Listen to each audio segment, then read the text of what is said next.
what a difference a week makes. The road trip the Phillies were trying to stay away from ended up being a head-on collision they needed to avoid. As we prepare to turn the calendar to the final 2 months of the season, the Phillies return home, where their last stop was a good one, and they walked off with high expectations.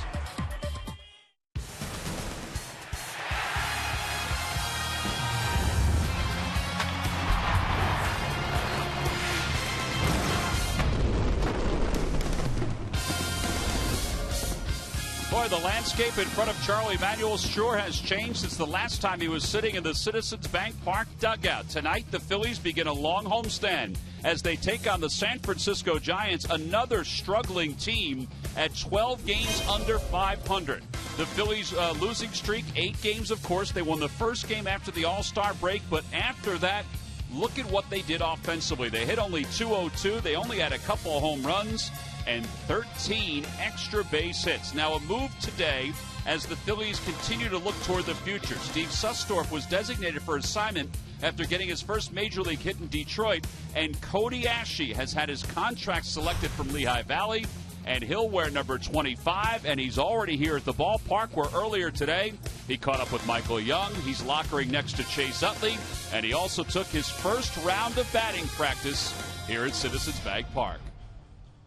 Hi, everybody. I'm Tom McCarthy along with Chris Wheeler. No doubt the Phillies are getting, like everybody else in Major League Baseball, closer to tomorrow's trade deadline. Well, today they made their first move, and that was bringing Cody Asche up from AAA. Yeah, he's a young guy they know a lot about because they had him in spring training. Tom, he played quite a bit in spring training, played quite a bit at third base for the Phillies, and he did a good job down there. This guy has progressed throughout his minor league career, charged the ball pretty well on some slow hoppers that we saw, made a couple plays in the hole. There he starts a double play in an exhibition game in Clearwater, and he's one of those guys that they have a lot of hope for, that he's going to be a good major league player someday.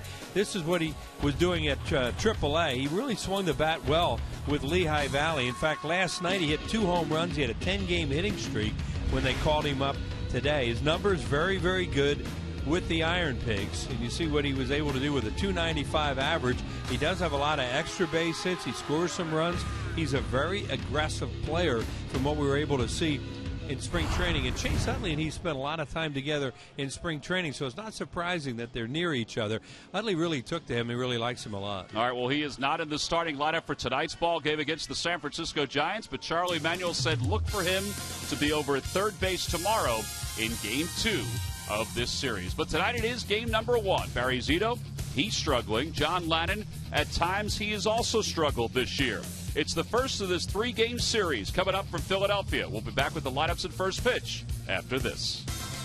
Phillies baseball is brought to you by Bud Light. It's the short side of a good time. Here we go. By Toyota. See where Toyota takes you. Test drive one at your Toyota dealer. Toyota, let's go places. By Citizens Bank, where good banking is good citizenship. Isn't it time you experience good banking? By Xfinity, the official HD triple play provider of your Phillies. And by Independence Blue Cross, the most preferred health plan in the region. Independence Blue Cross. Live fearless.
wave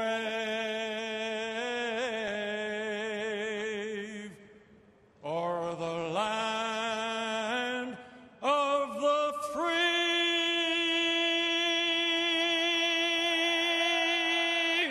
and the home of the brave.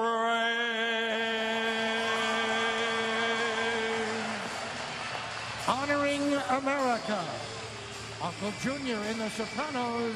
It's Hagen Heritage Celebration here at Citizens Bank Park. And Uncle Junior from the Sopranos did a beautiful job singing tonight's national anthem. As he told us before the ball game, it's important to tell a story when you're singing a song, and he certainly did that before tonight's game. The Phillies have taken the field. Let's take a look at the Giants starting lineup. It's brought to you by Xfinity, your home for the most live sports. Leading it off at center field, Andres Torres. Marco Scutaro bats second. Pablo Sandoval hits third, followed by Hunter Pence and Jeff Francoeur. Brett Pill, the first baseman, hits sixth. Guillermo Quiroz, the catcher, will bat seventh. Brandon Crawford hits eighth, and batting ninth and pitching is left-hander Barry Zito. And they'll face Philly lefty John Lannon, 2-4 in the year, a 4.13 earned run average. Lannon, when he's good, is really good. And when he's off, he's not so hot. And that's kind of been his year so far for the Phillies. Interrupted by that knee injury for a couple of months. Last time out against St. Louis, he was okay in that game. When they took him out for a pinch hitter, that's when they broke the game open. So not on John Lannon. A sinker ball pitcher, a lot of ground balls as you look at the Budweiser scouting report. Career against the San Francisco Giants, 0-1. Last time he pitched against them a couple years ago, had a no decision in an extra inning game out in San Francisco. Andres Torres will lead it off, a switch hitter batting right-handed, and we're underway. Torres overall hitting .254 with 2 home runs and 20 runs batted in, making his 58th start of the year, and he pulls that one right past Michael Young down the left field line. Torres on his way to second, and he'll get there easily. It's a leadoff double here in the top of the first. Yeah, this is a Giants team that certainly has struggled. They were 3-7 on the most recent homestand. They were swept by the Cubs. And they're in a long stretch of sellouts at home too, and got swept by the Cubs over the weekend. Look at their road record in June and July, what they've done, and they commit a lot of errors. Talking to people around the Giants before the game, say what are their biggest problems? That our pitching and defense are not anywhere near what they were at one time when they were winning World Series. Yeah, they're also 12th for their last 65 with runners in scoring position. Here's Marco Scutaro, who has not taken a turn for the worse for the Giants. He's hitting .313, which is 8th best in the National League. He's trying to give himself up there, maybe bunt the runner over. His job right now is to get him over any way he can, and they will not give him a sign because they know as a veteran player he knows what he has to do here. Check swing, foul ball, and it's 1 ball and 1 strike.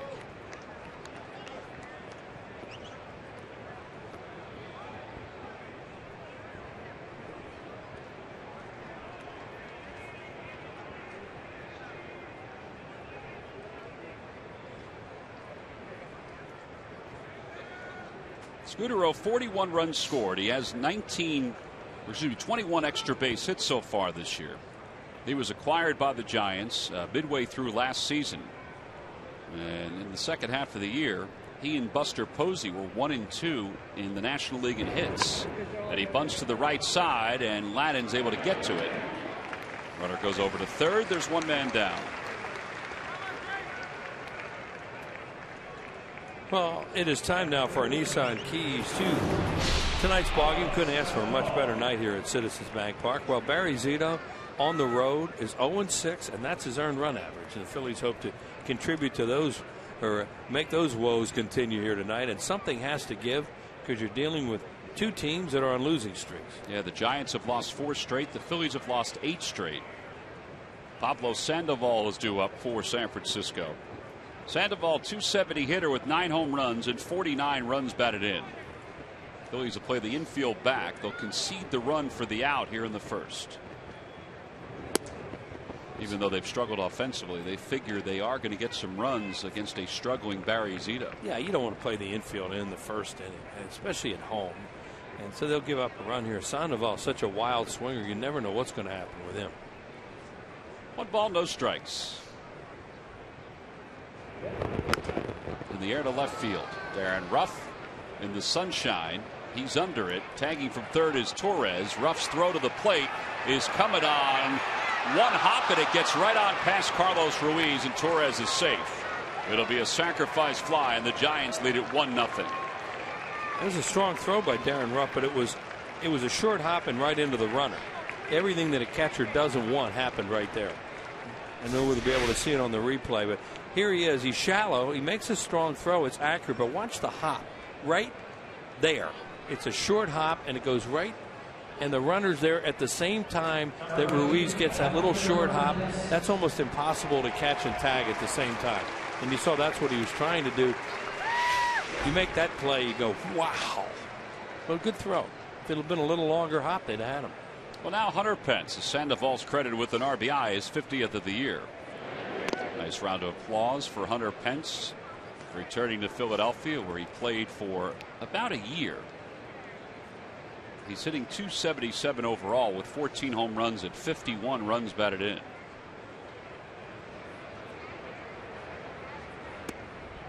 Yeah, that pitch is inside, 2-0. Got the World Series ring last year with the Giants. They won it 2 out of 3 years. They went to the White House again yesterday for that reception with the president. Pretty cool going 2 out of 3 years. First time they went, the reception was inside. Yesterday was on the south lawn.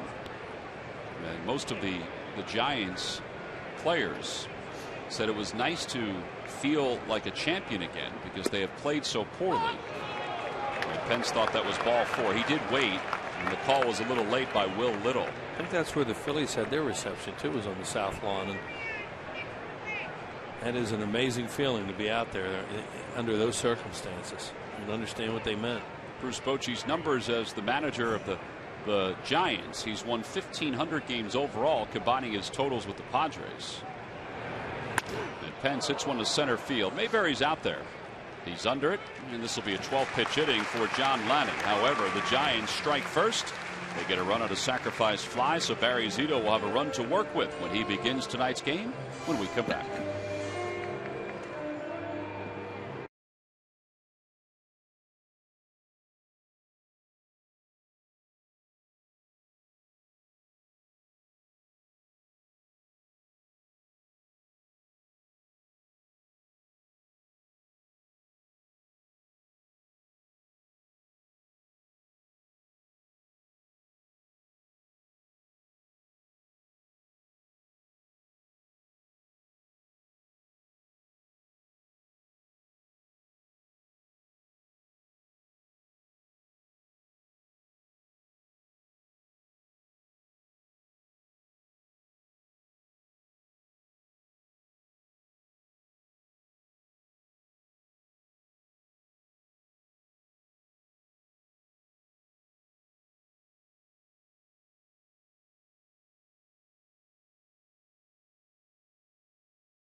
Xfinity, your home for the most live sports. Leading it off at shortstop, Jimmy Rollins. Michael Young bats second. Chase Utley hits third. Darren Ruff is the cleanup hitter tonight. Of course, in left field, Delvin Young, the right fielder, bats fifth. Kevin Franzen will hit sixth. He's at first base. John Mayberry seventh. Batting eighth and catching Carlos Ruiz. And, of course, on the mound is John Lanning batting ninth. And they'll face 35-year-old left-hander Barry Zito. When we last saw Zito, the Giants thought he had figured some things out. Well, whatever he figured out, he has forgotten because he is really struggling. Last win was the 30th of April against Oakland. That's 9 starts ago. You see his numbers are just not very good. Budweiser scouting report, he's throwing a lot more fastballs and cut fastballs and sliders than curveballs. And it used to be a fastball curveball pitcher, but you look at the numbers and he's not doing that. He pitched to a no decision in a 10-inning game the Giants won on the getaway day game at San Francisco against the Phillies. They won that one 4-3. Last outing he lasted just 4 2/3. He'll face Jimmy Rollins to start things off here in the bottom of the first. Rollins a .296 lifetime hitter against Barry Zito. nothing he throws is going to be coming up there fast either, or hard. Fastball averages around 83. It's part of the reason why teams are just teeing off on his fastball this year, particularly compared to last season. 2-0 to Rollins. Well, he always had that real good curveball he used to throw as his secondary pitch, but now more sliders.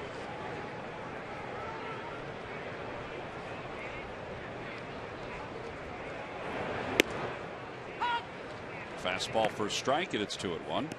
The Lucky McDonald's Phillies home run jackpot contestant is Maureen Damaraki from Sea Isle City. Maureen, you could win $800 at the Phillies homer tonight. It's going to be your night, Maureen. Somebody's going to pop one. Somebody has to pop one, don't they? And getting back in this yard now, the wind, it's a nice night. The wind's out of the northwest, and that always means it's going to go left to right. So you're going to get more help to right field tonight than anywhere, right and right center. Rollins takes strike 2. It's 3-2.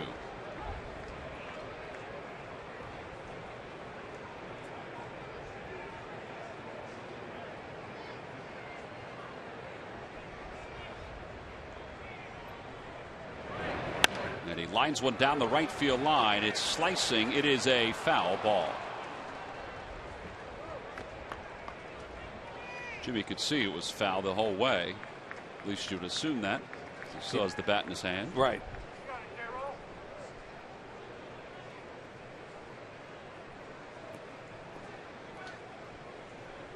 Rollins was 9 for 33 on the road trip, in which the Phillies won 1 game. They lost 8.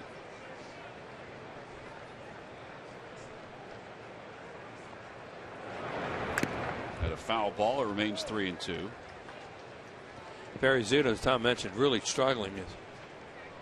Michael Young waits on deck. Heard his name a few times a day. But Zito, he won some big games for them in postseason last year. Unbelievable in elimination games. Rollins lifts it in the air to shallow right field. Hunter Pence comes running in. And there's one away. Well, that's what Wheels is talking about. An ERA of over 7 during July. His last win on the road came in Game 5 of the National League Championship Series last season against the St. Louis Cardinals. Right. And he had another big game against Cincinnati in an elimination game last year when they kept dodging bullets the whole time. Dave Righetti, the pitching coach, been here for a long time. So he did an amazing job for them. And then they went with Detroit and just swept the World Series, so they didn't need the big games from him like that. Although he did pitch the first game against Verlander. Michael Young, a .277 hitter. He has 88 career at-bats against Barry Zito. That does not include bats in the postseason. Inside and high, 2-0. So an 8-pitch at-bat to Rollins, in which he fell behind 3-1. As Cody Asche soaks in his first major league game, wearing the number 25 for the Phillies. That has to be a kick just to be down there. This time last night you were in the minor leagues hitting a couple of home runs, and now here you are in the big leagues.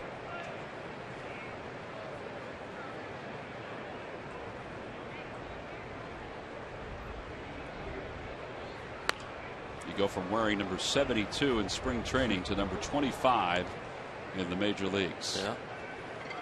Charlie Manuel did say that he'll be out of third base. At least that's the plan tomorrow. Yeah, there were a couple things today. It was a long day for him, and also the left-hander going tonight. He said, I'm going to play him tomorrow night. Let him just sit and watch tonight. Maybe I'll use him later. Now the 2-2 pitch to Michael Young. Inside and low, 3-2. Wheels mentioned Michael Young's name has popped up around baseball over the last 24 hours. It really has been popping up over the last several weeks, with the trade deadline tomorrow at 4 p.m. Eastern time looming. Michael Young does have a no trade clause in his contract. Yeah, he's a 5-10, right? With Texas, and that just, I think they made that just carry over when he came over here. Yeah, and also the part of his contract just allows him, even beyond the years, to pick and choose where he wants to go. He hits that one hard down the right field line. It knocks up some dust. He's around first. He'll hold up there. Hunter Pence has a very strong and usually accurate arm. So a 1-out single here in the bottom of the first.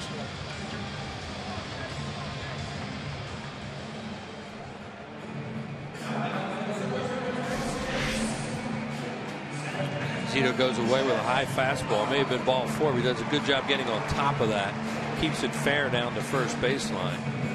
Tom says there's no chance for you to go to second base on this because Hunter Pence knows this yard, and he goes over there and cuts it off quickly before it gets to the wall. He can throw. And now Chase Utley. Utley 0 for his last 12. Solid numbers against Zito in just 20 at bats.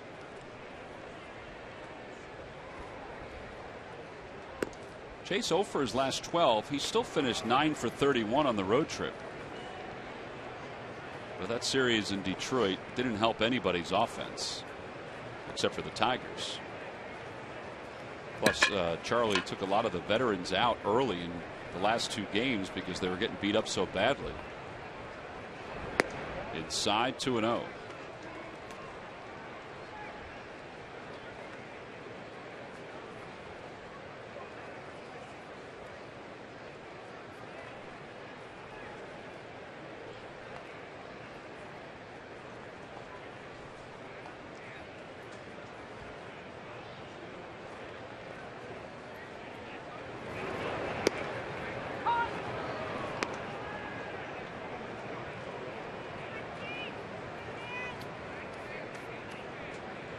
Zito lifetime is 164 and 139. His earned run average is just a hair under 4.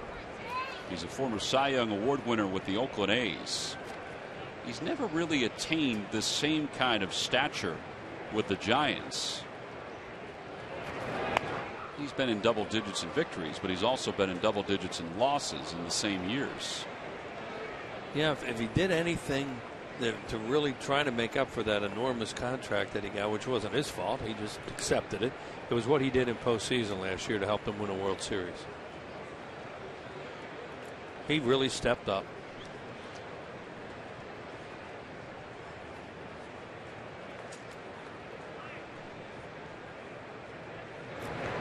Utley pulls that one right past the umpire and past the diving Scudero into center field. Michael Young's on his way to third. And the Phillies have first and third with 1 out. That ball looked like it was hit harder than it truly was when it left the bat. Yeah, it was knuckling. It looked like going out. It didn't. He didn't hit it. Hit it off the end of the bat a little bit, Tom. I think it was a breaking ball that he hit. Something slow. It's a curveball, and he hits it off the end of the bat. And look at it. It's sliced actually, which is very different. If that thing had hooked towards Scudero, he may have been able to get it and turn it into a double play, but it actually was slicing away from him. He sure can't do that on purpose. Well, now Darren Ruff with runners on first and third. The Phillies have a chance to tie this ball game up. First pitch is outside. It's 1-0. Yeah, just stay right on. Barry Zito's having so many problems here on the road and winning games overall that when a guy like him goes out to pitch in these situations, his team almost expects him to give up runs. So you don't want to let him off the hook.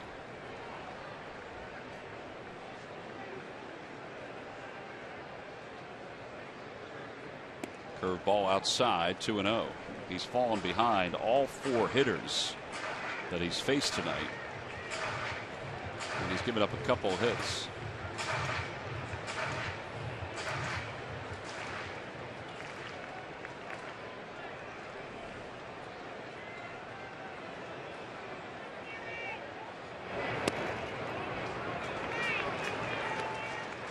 Toyota Major League Scoreboard, the Rockies and the Braves are squaring off. The Rockies have taken a 1-0 lead over Atlanta. Atlanta swept out the Cardinals and then won last night in walk-off fashion. They're a hot team right now. They have the biggest lead of anybody in any division in Major League Baseball. And with all that, some people think that they could be the weakest team that's sitting atop a division in baseball. Yeah, because they think they're vulnerable in a playoff series against good pitching. But the Braves will worry about that later. They want to get there and be a division winner. 3-1 to Darren Ruff. And Ruff pulls it foul. Well, he was right on that pitch. That cutter from Barry Zito at 81 miles an hour. Yeah, the thing that saved Zito was he got it far enough inside that he couldn't keep it fair, and that's what you try to do with a cut fastball. Zito, you wouldn't think he's going to be a big strikeout guy, and there's already one. I don't know. Let's see if they run here. Be a good time to run, stay out of a ground ball double play. That's what they're thinking. Just, well, we're going to toss over there, but a guy like Utley is not going to leave early. Yeah, Barry Zito at one time was considered a strikeout guy. He had 200 strikeouts in a year against the A's when he won 17 games, but he's not that kind of pitcher anymore. 3-2 pitch. Utley doesn't go. It's a curveball swung on and missed. And there are 2 outs. Well, he had a hanger to hit there. And he knows it too. You can see by his reaction. Man. It's the way it's been going with this offense almost all year, but especially lately. Look at this thing. Oh, wow. It probably would have been a called strike, too. That's when I see it in these dreams. Like, it almost he put that on a tee for me, and I missed it. 2 outs, 2 on. Delman Young is up. Delman's 0 for his last 13. Inside 1-0.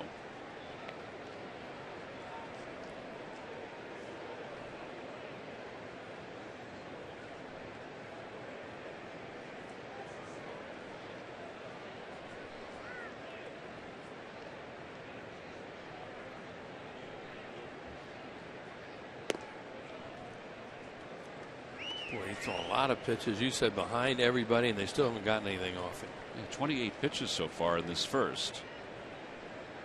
Delman's numbers with runners in scoring position. Barry Zito, meanwhile, opposition hitting .322 against him with the runners in scoring position. Up high, 3-0. They appeal. No swing. Says Dan Bellino, the first base umpire.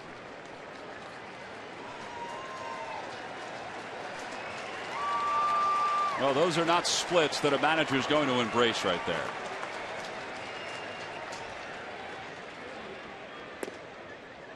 No, those are the splits of a guy that is struggling.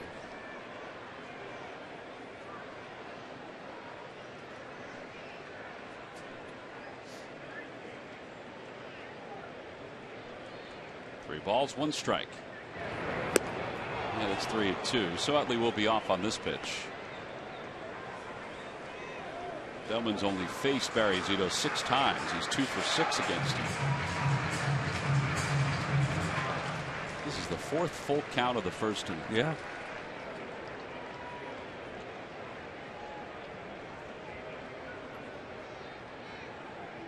And he fights it off to the right side into right field, a base hit. Young will score. Utley to third. The Phillies have tied it up at 1 here in the bottom of the first inning.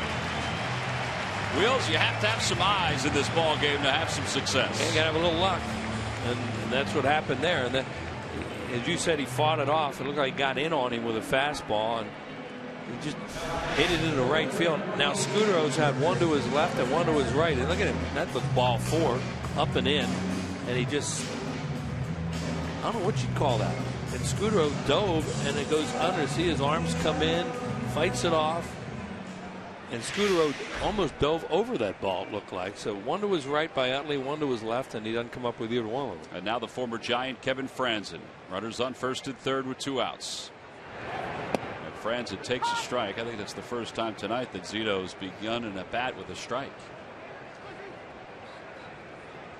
See, Franzen played for the Giants in the big leagues in parts of 06 through 09. Came up with San Francisco. And a curveball for strike 2.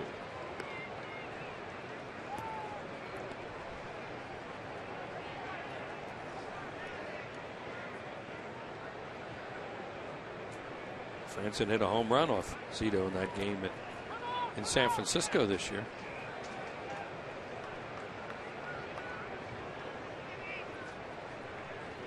Will Little behind the plate. Second time in 2 weeks the Phillies have seen him behind the plate. Bellino at first, Dreckman at second, and the crew chief is Tim Welke. And Little had the Saturday afternoon game at Citi Field, Phillies and the Mets. And hit by the pitch to load up the bases.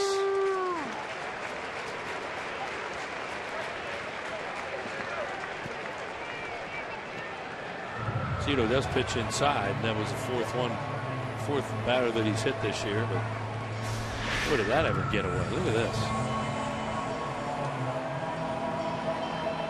Franson will turn into him sometimes, and he'll take one. That one he just couldn't get out of the way. That's the 10th time that Franson has been hit by a pitch this year. Fourth hit batter by Zito.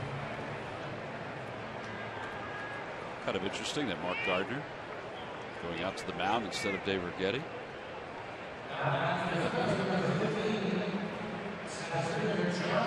David Reilly. Gardner's been in their bullpen a lot of years. Bullpen action. Moscoso is starting to throw. Wow. 35 pitch first inning for Barry Zito. Here's Mayberry. Good numbers against Barry Zito. He's 4 for 8 with 3 home runs. And it's outside. 1 ball and no strikes.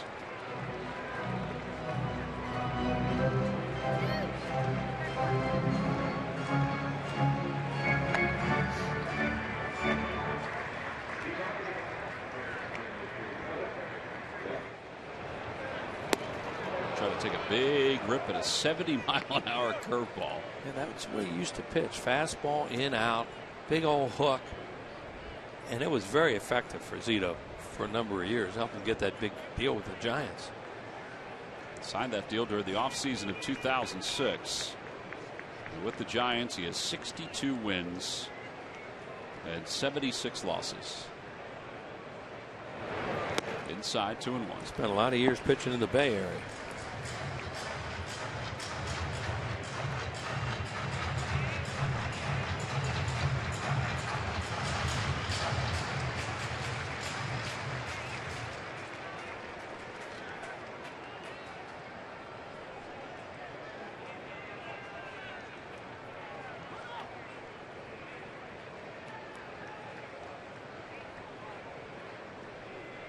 Playing Mayberry way up the middle with Scudero and off the first base bag with Pill.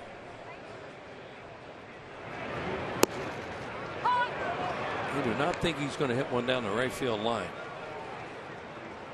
Zito's throwing all this slow stuff. You think you're going to pull him for the most part. Look at that. That's a pull defense in the infield if you ever see one. That was also a tough pitch that Mayberry just got called a strike against him. Especially for a guy who's all over the place. This will be the 40th pitch of the inning. The Phillies have tied it at 1. And he fouls it at the plate. And it remains 2-2. You make a guy throw 40-some pitches in the first inning, you think you're going to get more than one, and they still have a shot.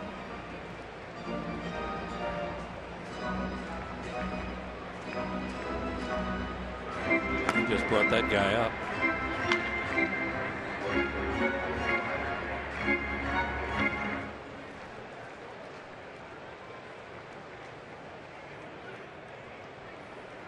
Two balls, 2 strikes to Mayberry. Lays off meant to be a cutter. It might go down as a fastball. It had some movement on it. It's 3-2, so the runners will be off. Whatever wiggle room Barry Zito had, he does not have anymore. They're doing some wiggling in that dugout of theirs, too.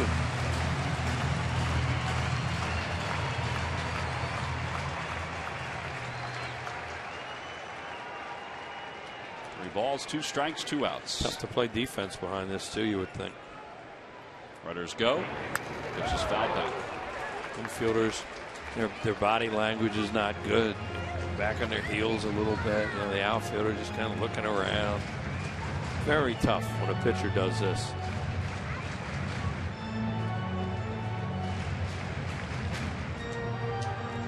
Some guys would go get a pitcher just because they're at 42 pitches in the first. But this is a veteran. He's 35 years old. Right. His arm doesn't always get taxed with the way he throws, the way a power pitcher would. 3-2 pitch. Curveball outside. It forces in a run. It's 2-0 Phillies. 3-2 hook. It's a good job by John Mayberry to allow Zito to walk him. It's a pitch he got rough out on was a curveball. It was a lot better than that one.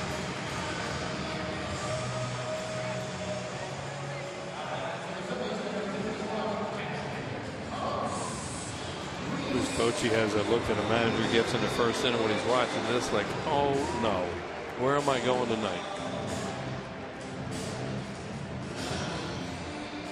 I'm going to have relief pitchers in the game, getting at bats, all that sort of stuff.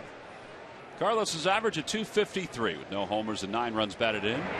Takes a curve ball that drops in for a strike. It's 0-1. So much for him throwing his slider more than his curveball. Yeah. He hasn't thrown many sliders or cutters. He's thrown a few, but mostly fastball, curveball. Now the 0-1 pitch to Ruiz. Fastball popped up. Left side of the infield, Pablo Sandoval is in fair territory, and the Phillies leave him loaded here in the first. They do get a couple to erase a 1-run deficit. Delman Young tied it up with a single to right field.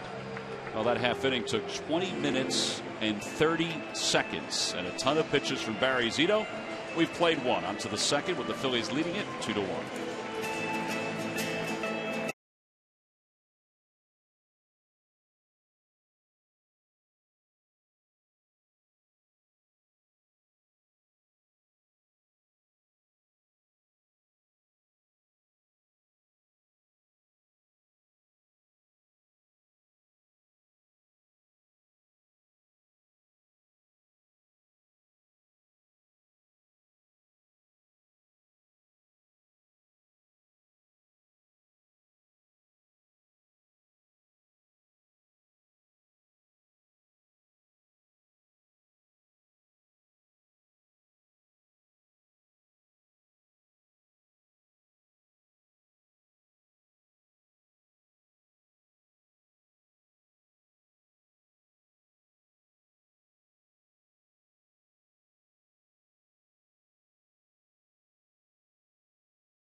Total 5 starts. Don't forget, be in your seats early. The Phillies are going to honor Brad Lidge on Thursday night prior to the ball game. Brad will officially retire as a member of the Phillies. All fans coming to the ballpark that day receive a photo print, compliments of Toyota. Get your tickets not only by stopping by the ballpark, but by going to Phillies.com. Jeff Francoeur will lead it off for the Giants. Francoeur hitting 200 in a Giants uniform. He was designated for assignment by the Kansas City Royals and then was released, and the Giants picked him up, signed him to a minor league deal, and now have brought him up to the big leagues. Well, he always liked to hit here. He was playing all 3 games, every inning of that Kansas City series when they were here early in the year. First 3 home games for the Phillies. He went 4 for 13 with 2 doubles, and he scored 3 runs. Yeah, the Giants felt like signing him was kind of like signing Pat Burrell when Burrell was released by the Tampa Bay Rays a couple years ago. That ball's popped up foul territory, first base side. Franzen makes the call. 1 out. Brett Pill's due up. Let's check in with Murph, who's with a special guest. Murph? Very special indeed. Allow me to welcome in Dominic Chianese. And we welcome you to Philadelphia, Dominic. Best known, of course, for his work as Uncle Junior on The Sopranos, but for so much more. And wow, did we get a taste of some of your other talents today as you sang the Star Spangled Banner? Thank you so much, Greg. Yeah, I enjoy it so much. I really love doing it. I think I may have done it like at least 25 times now in most of the venues, hockey and basketball, football, baseball. And my intention now is to go to all the baseball stadiums and do this national anthem, you know, and then go back to the Bronx.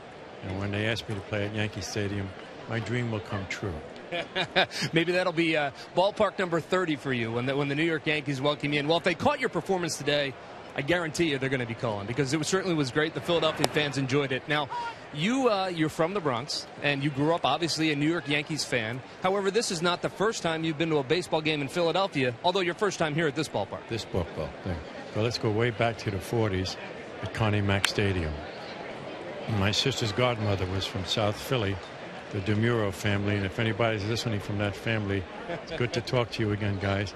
And her brother was the great middleweight fighter Eddie Giosa. And I remember Eddie, and a lot of nice memories about Philadelphia. And that's why I'm wearing the shirt today with honor and pride. It's got your name on the back. It's got the number 13 to honor 2013, right? Your time here at the ballpark. You know, I asked you before, as we were just sitting here watching the first inning, if it ever gets tiresome to be introduced as Junior Soprano, and you said not at all. No, not at all. No, people want to take pictures and they want autographs. They want to just talk to you. I like that idea. As the Phillies turn to, let me ask you one other question. Folks want to know what you're doing now. I know you're working a little bit on Broadway and doing some nonprofit stuff as well. I'm doing the Broadway Empire, and I run a nonprofit organization called Joy Through Art, and we're sending entertainers into the nursing homes on a steady basis. They go every week, Greg, so they become part of the family, and the old people in the wheelchairs need somebody to come and dispel some of the loneliness. You know, they're being taken care of physically, but it's nice to have somebody come and entertain you every week. They look forward to it. Well, great work on stage, off the stage, at the ballparks, and behind the scenes as well. Dominic, a real pleasure to have you in Philadelphia. Thanks so much. Tom, let's send it back to you. All right, Murph, thank you very much. The Phillies retire the Giants very quietly in their half of the second. On to the bottom of the second. We'll be back after this.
Smartphone. Be the first to know the latest on all your Phillies teams right from the palm of your hand. Download the free CSN Sports app today.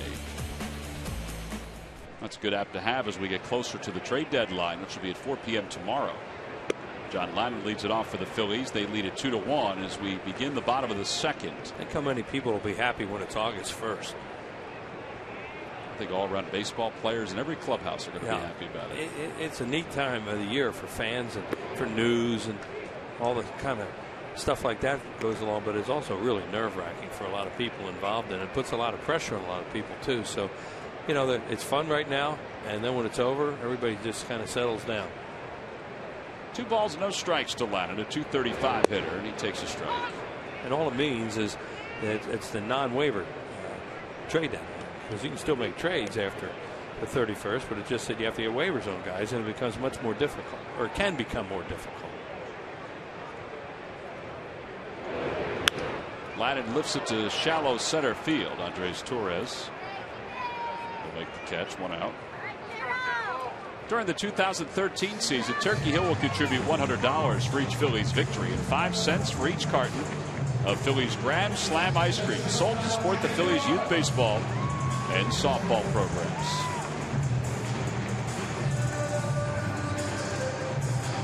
Well, with one away, Jimmy Rollins, who flied to right his first time up, will get up for the second time.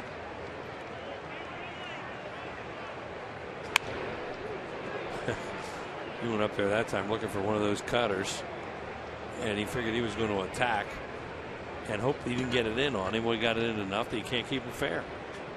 And that's the idea behind that pitch to right-handed hitters. Get it inside and have either swing over it or jam them where they hit it weakly to that left side. Well, we saw Jamie Moyer do it so well for so many years. And when he didn't do it well, teams were able to turn on him and hit it out of the ballpark. And you mentioned the other day Outlighter, too. You didn't think that was a strike. You mentioned Outlighter, and he was really good at that. Danny Jackson, who was here with the 93 club, very good with that. Throwing those cutters inside.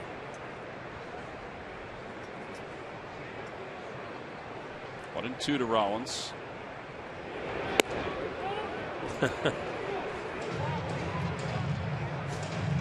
He got some heat from the Giants dugout after that because it was similar to the pitch right before that was called a strike.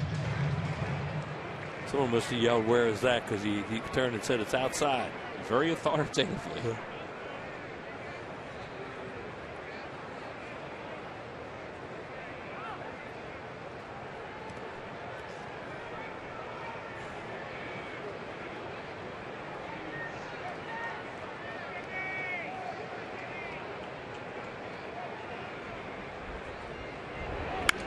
Rollins lines one, caught by Crawford.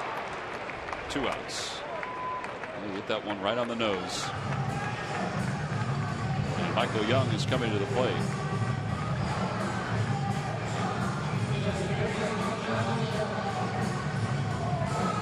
Young singled to right field his first time up and then came around to score the first run for the Phillies.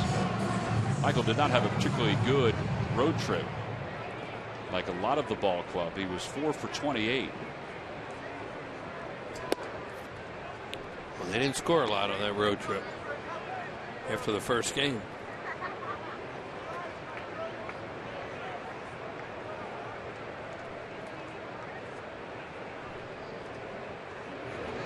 No, in fact, after the first game, they scored only one more run in the next 8 games than they scored in that first game. Right. It means you have to really pitch well and catch the ball well, and they certainly did. 3-0 to Young. Rollins talking to Charlie about that last at bat. He swings. So I got it figured out. I'm looking for that cutter. I used to watch him when he pitched for Oakland. There's ball 4. Michael Young aboard with a 2-out walk. That'll give Chase Utley another chance. Chase singled his first time up.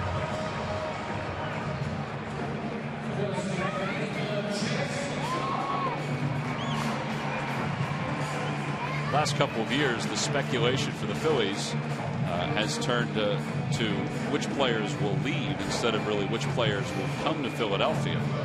2 years ago, Hunter Pence was a big topic because he came to Philadelphia with so much fanfare to help the Phillies get to the postseason.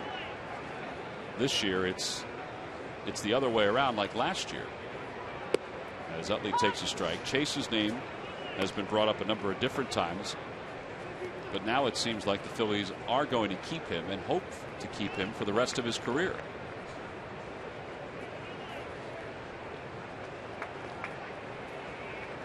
And that's a good thing. Yeah. I like watching him play, that's for sure, and being around him. 0-2 to Utley. Everybody has their opinion on that, whether it's a good idea, a bad idea. And right now, from the reports, and Jim Salisbury is one of the guys that got that started early, is that they're leaning towards signing him to a long-term contract. Well, long-term, to an extension. I think what you said, though, you like watching him play. When he's healthy, he plays the game harder than anybody else. Selfishly, for those of us who watch every game, like to watch him play. And you can understand others that have ideas on whether or not it's a good idea in the long run. And we don't have any decision making. Just say you like to watch a guy play. He plays the game the right way, and that's what's fun about it. No balls, 2 strikes to Utley.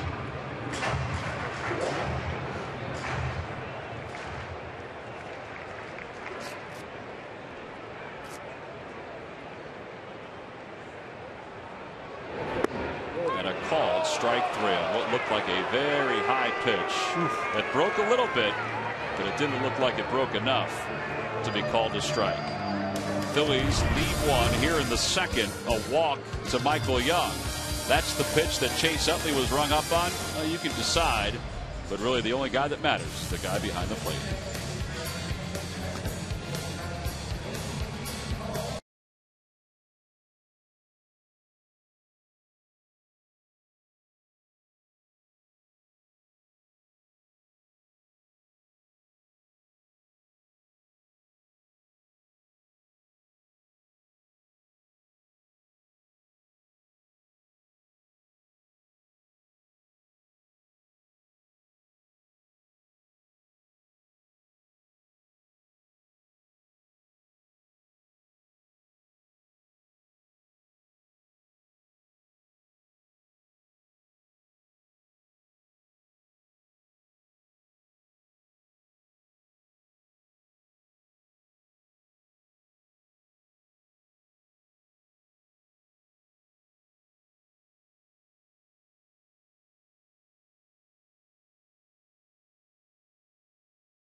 Out of Phillies.com. Go to the fans section for all the information. Please submit your answer on the subject line.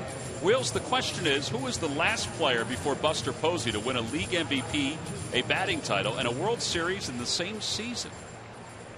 The answer will be revealed in the 7th inning. We'll let our guest handle that. Well, he can't answer right now, though. He's going to come back in the 7th inning. He can tell me later. We go to the top of the 3rd. Crawford will lead it off and takes a strike from John Lannon. Our guest, as Wheels is so nicely introduced. It's called a tease. Yeah. Is Paul Hagen, longtime writer here in Philadelphia, who this past weekend was inducted into the writers' wing of the Baseball Hall of Fame in Cooperstown. And Paul threw out the first pitch tonight and now gets a chance to sit up here with us. Hey, congratulations. Thank you, Tom. I think we both wish we were there to see it this weekend, and we heard it went great. Yeah, I was as much of it as I can remember. It seemed to go pretty well. It was just a whirlwind weekend. That ball's hit toward the hole. Rollins backhands, no chance to get Crawford. So it'll be a base hit and a leadoff single.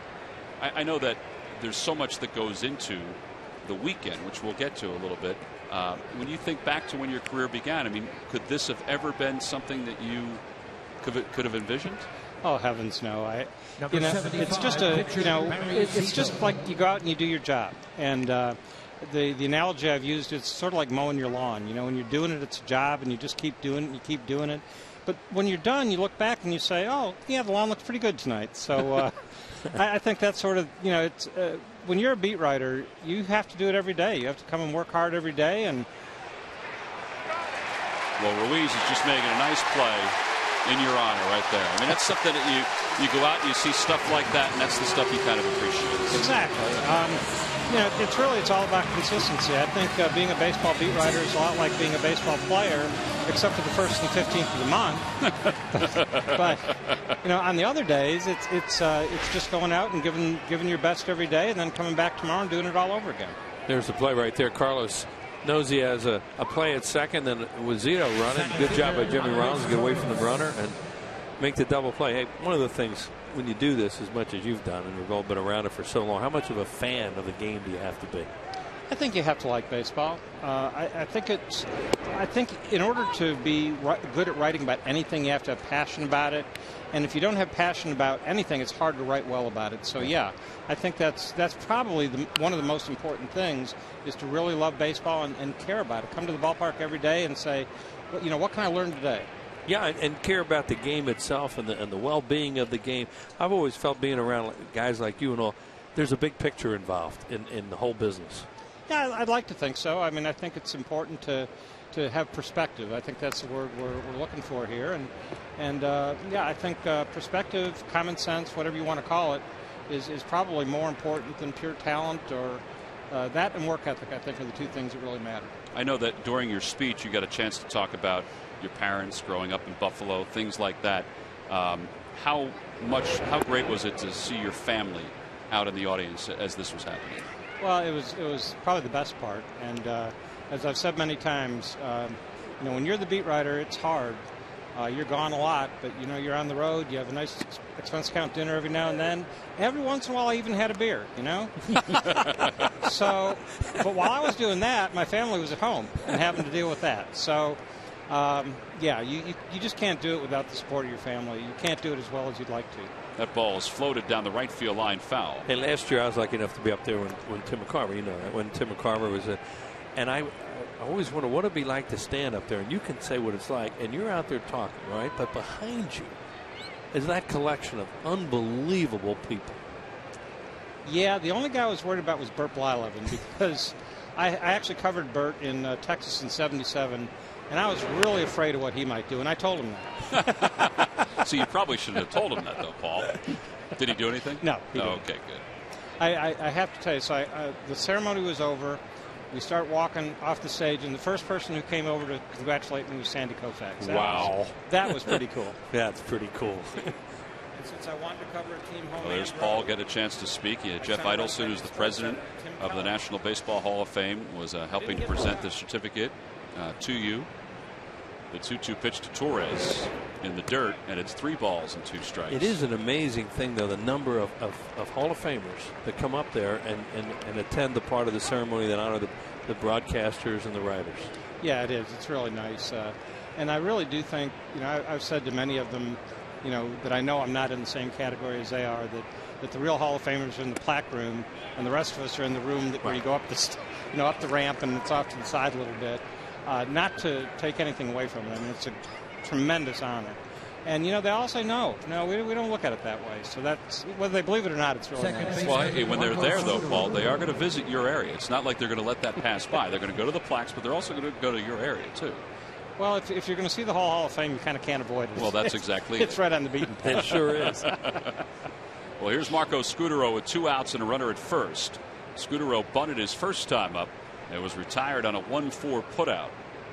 And Ladden's keeping an eye on Andres Torres over at first. The other part of it, a lot of your colleagues came up to Cooperstown. I always, you know, when Harry was inducted into the Hall of Fame, I was working that weekend. Wheels got a chance to go up, just like he got a chance to go up with Tim McCarver last weekend. That must have been somewhat imposing to see all of your colleagues come up too. I know some of them were working, but still to be part of that weekend. Yeah, the ones who could make it, I'm so grateful to them. Cooperstown is a great place, but it's not the easiest place in the world to get to. And, you know, for the effort they made to come up and be supportive and be part of it and celebrate with us, it means a lot to me. Well, no balls and 1 strike to Scutaro. Wheels, why don't you get that fathead out there that's behind the screen? I wonder where this was taken. This is great. All right, so, you know, we've shown fatheads during the course of the last few years. Wheels has his own fathead that's up here in the booth. We have a Carlos Ruiz one, too. And, Paul, your writer friends have put this one together. This is going to go up on our wall back here, so when people tour the broadcast booth, they're going to see that fathead. Well, I understand the photographer could only go with what he had to work with. Well. I mean, I understand that. But where was that taken? It was a little place in Clearwater on Baymont called Frenchie's. Just had a wild guess. You had a hunch, yeah. One of your favorite places of all time, if not the favorite place of all time. It's certainly my favorite in spring training, that's for sure. Well, that's going to go up on our wall here, so we're appreciative that I appreciate that. Yeah, that they brought this stuff to us. I'm sorry, the Phillies did that. I said the writers did. The Phillies did that, and I apologize for that. That ball is nubbed foul. It's 2 balls and 2 strikes, but it will go up on the wall here. Favorite team? Is it tough to pick a favorite team that you covered over the years? No, the '93 Phillies. That's what I figured. Not even close. I mean, I have great memories of certain players and certain parts of seasons, but the '93 team was just special to me. And to a lot of people around here. And I've had the opportunity doing some work for the Phillies and the Phillies magazine and Larry Schenk's alumni page to talk to a lot of those guys and do look backs, where are they now type stories on them. And it's just been a blast. And I don't think there's ever going to be a season like that. And we'll see a lot of them this weekend too. Yes, I'm looking forward to it. Some of them are a lot more fun to be around now than they were then. The funny thing is, Wheels, and I'm sure it was the same with you guys. For the beat writers, they were pretty good. I know a lot of the national writers and the columnists and the people who came around occasionally might have found them a difficult group to work with. But if you were a beat writer and you were there every day and they respected how you did your job, yeah, sure, there were days when they were cranky and hard to get. But for the most part, they were great. Well, and their manager was one of the better ones to deal with too, Jim Fregosi. I know when I was covering the team for the Trenton Times for place of George King, he made it easy too in a lot of ways. There were days when he could make it easy, yeah. Well, he would talk. Let me just say that. He would say things. You'd be able to pick up a number of things. Yes. Yeah. He had a tremendous ability with that team to sit in there in his shorts and T-shirt and play cards with them. And then the bus would come, and that's when it would end. And, boy, he'd go in the office, and all of a sudden, he was the other guy. Yep. And they did respect him for that. Absolutely. That was it was amazing how he could do that. And I have never seen a manager who could walk that line the way he could. Unbelievable the way he would do it, because he'd be in there having a great time with him, and then all of a sudden it was time to get down to business. Let's go. And I think, just a quick story, which you guys have probably told 1,000 times before. One night in Pittsburgh, before Darren Dalton became established as one of the better hitters in the league, Jim Fregosi pinch hit for him one night. And Darren didn't like it, and he went in after the game and said, "Why did you do that? I didn't like that." And Jim Fregosi said, "The reason I did it was I thought the guy I sent up had a better chance of getting a hit than you." Period. End of discussion. Well, as you see there, Paul worked with the Philadelphia Daily News since 1987. Previously covered the Dodgers and the Rangers. Here's Pablo Sandoval with runners on first and second and 2 outs, and he takes low. So all of a sudden, Lannon has walked 2. The double play certainly helped him out. It was the second double play of the night for John Lannon. And it's 1 ball and no strikes now to Sandoval. You looking forward to seeing that bunch this weekend? Absolutely. I mean, like I said, I've had a chance to talk to probably a dozen of them on the phone in the last few months, so that's been nice. But it's going to be great to see them. And even the guys I haven't talked to on the phone, you see, I saw Tommy Green recently, saw Crucky in spring training. Yeah. So, you see him around a little bit too. Mitch. What was the weekend itself like from a Hall of Fame standpoint, Paul? I mean, I know they've always talked about how well everybody treats you when you're up there, but what was that part like, the receptions and everything else? The one thing I hadn't really thought of is you would think you'd go up there and you'd have a lot of time to sit back and relax, and there's really something going on all the time. So that was the one thing that I probably didn't quite expect. But honestly, it's such a whirlwind. Johnny Bench came up to me the first night and said, my advice to you is to keep a diary, because it's going to go really fast. You're going to forget a lot of stuff. So my advice to you is to keep a diary. Did you keep a diary? I have started it, but I got so busy that I didn't really keep up with it. I really need to tomorrow sit down and write down as much of it as I can remember. 1 ball, 1 strike to Sandoval.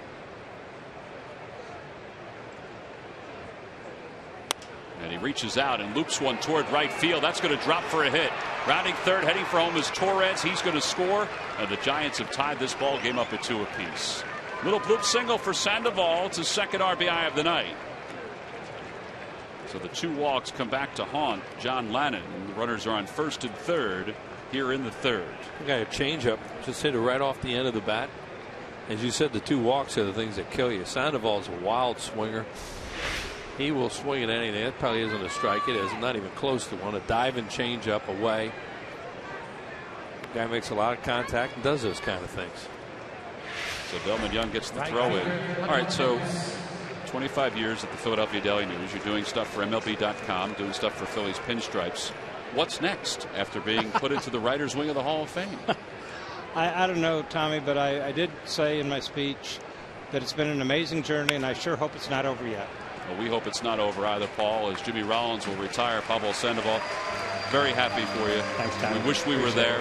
And as we say goodbye here in the top of the third, we'll look back to Paul's speech this past weekend in Cooperstown. So, Paul, take it away. They would have been so proud. They brought me to visit the Hall of Fame when I was maybe 10 years old. I can still remember being in awe of Babe Ruth's locker. They told me so many wise things. And one of them was, if a job is worth doing, it's worth doing right. I hope I did that. I know I often thought of that when I didn't really want to make that last phone call, didn't feel like taking the time to think of exactly the right word, thought I was too tired to check the facts one more time.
Day by W.B. Mason. You can't go wrong when you buy right. By Citizens Bank, where good banking is good citizenship. Isn't it time you experience good banking? And by Nissan. At Nissan's Bottom Line Sales event, save on popular models now with bonus cash. Shop ChooseNissan.com. Well, last of the third, we're even at 2. You wouldn't think that if you saw both pitchers' pitch counts, but that's the way the game goes sometimes. It'll be Darren Ruff, Delman Young, and Kevin Franzen to start things off for the Phils against left-hander Barry Zito. And first pitch to Ruff is on the outside corner. So a couple walks by John Lannon. And a swing by Sandoval at a pitch that was definitely out of the strike zone. We're tied up at 2. Well, that's what he does. He'll hurt you with non-strikes much as anybody. And that was a changeup. And then he just hit right off the end of the bat. But the walks are what did it. Hunter Pencil swinging a lot of first pitches too, and he did, and grounded out to get him out of it. A little complaining going on both sides right now on balls and strikes.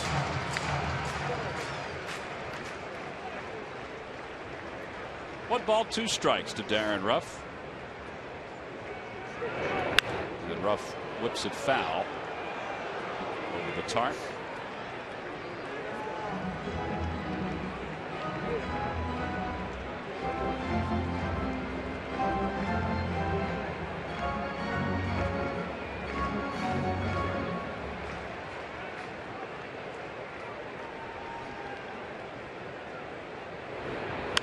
Curveball out towards shallow center field. Long run for Torres. Pence is there too. And that'll bring Delman Young to the plate. Well, Paul Hagen was talking about this weekend. It is alumni weekend here at Citizens Bank Park. Friday, Curt Schilling will be inducted into the Phillies Wall of Fame. Saturday is a 4:05 start. And all the alums will be introduced prior to the start of the ball game. Sunday is now at 8:05 start. We showed you the 1993 pennant. Well, all fans coming to the game that day will receive a replica of the 1993 Phillies pennant. Order your tickets now at Phillies.com.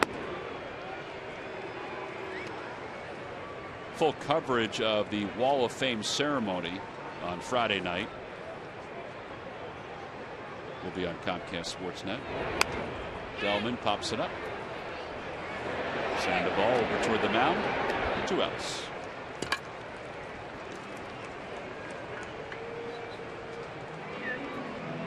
reminder from Budweiser, great times are waiting. Designated driver.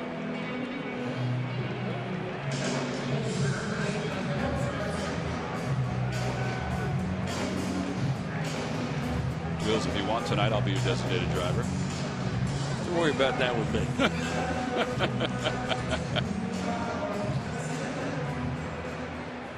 All right, then you'll be our designated driver. That'll work. I'll be good. I can find my way to Central Jersey. Kevin Franzen takes a strike. It's 0-1. You have Patrick here to take care of that for you. That is true. Your son. Firstborn. First graduate. Franzen hits one toward right. Pence going back on it, and he makes the catch. Side is retired. Zito retires the Phils 1-2-3 here in the third. So our first three are in the books. We go to the fourth. It's the Giants 2 and the Phillies 2.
Jeff Francoeur leads it off for the Giants here at the top of the fourth. Francoeur popped out his first time up, and he takes inside. We're even at 2.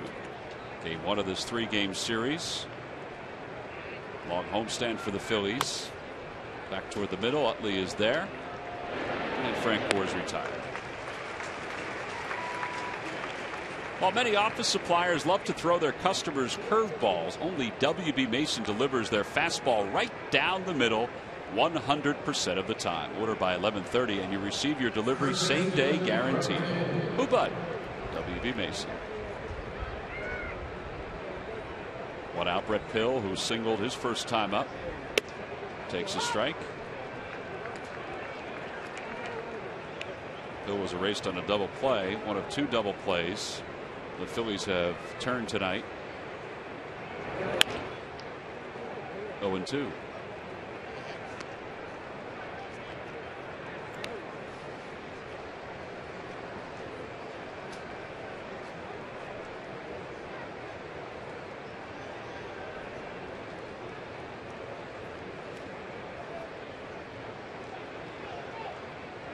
Tom, I also had talked with Paul Hagen earlier, asked him the first player he interviewed in his career.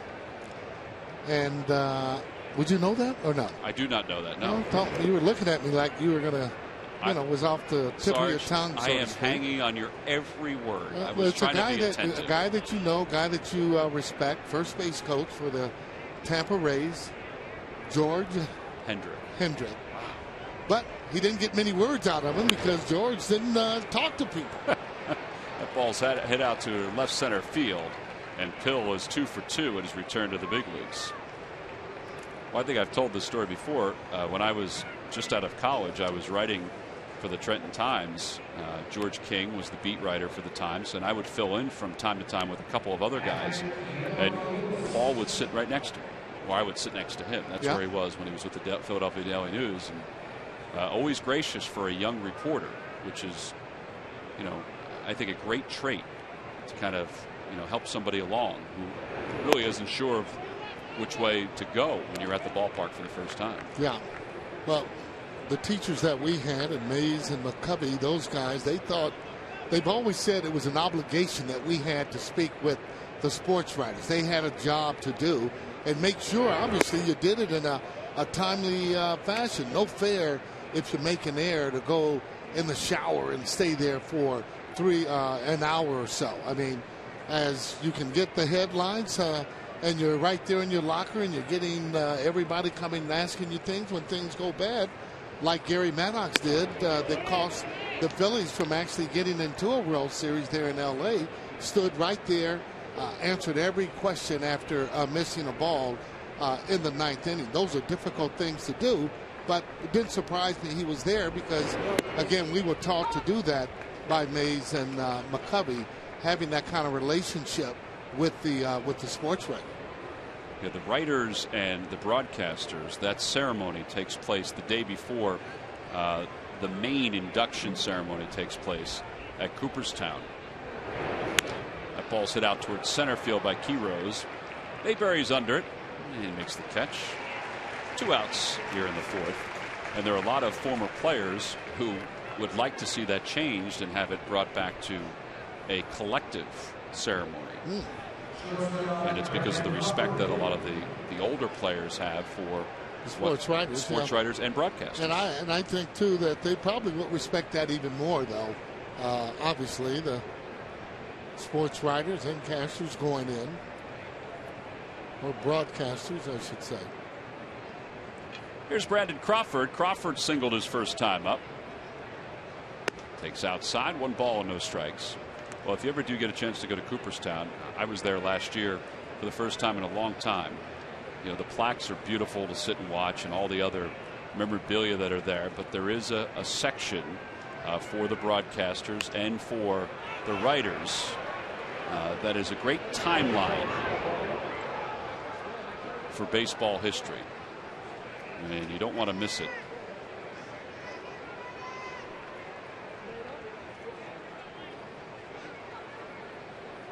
And Paul, like a lot of the other writers, want everybody to know that the plaques are the important part and that their section is the extra part. But again, it's a timeline for the history of the game. Yeah, well, I mean, just to be there and obviously recognize the way that he was would surely show you his contribution to baseball. 2 balls, 1 strike to Crawford. And you got to have the respect of the players if you're around them, and obviously he does, and talk fondly of that 1993 ball club.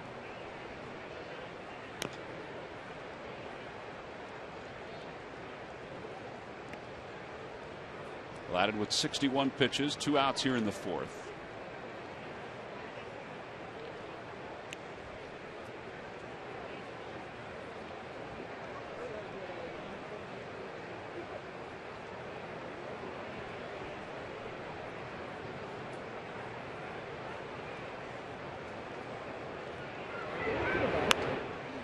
That'll be back behind home plate and out of play.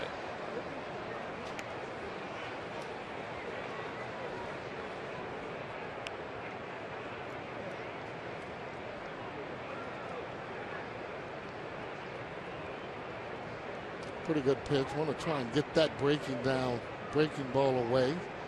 Looks like this might be a fastball away.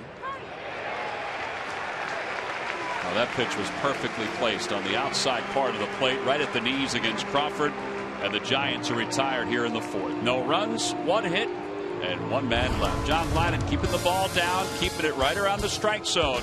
Gets through the 4th. We played 3.5.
Bud Light. It's the sure sign of a good time. Here we go.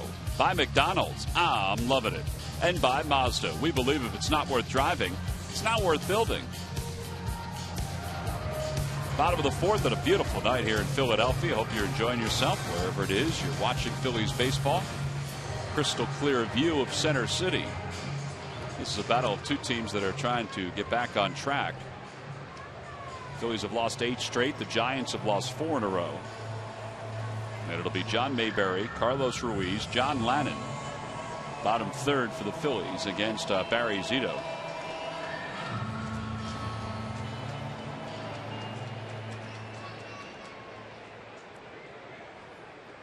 This is the 5th game that Zito's pitched at Citizens Bank Park. He's 1-2 with an earned run average of 4.68. It is other 4. I think you'd have a lot better success if you actually crowded the plate on a pitcher like this. And I say that because he doesn't have a pitch that he can throw by you, not on this level. You might swing and miss some, but he's not the type that can just reach back and throw it by you. And then you take away his strength, which is any kind of ball that would be away, or that curveball that he throws about 76 or so. Well, there's the fastball, 83. Mayberry's behind, 1 ball, 2 strikes. Well, we talked about that hitting before. A lot of times players don't feel comfortable on top of the plate. To do this guy a favor, the more plate that you're giving.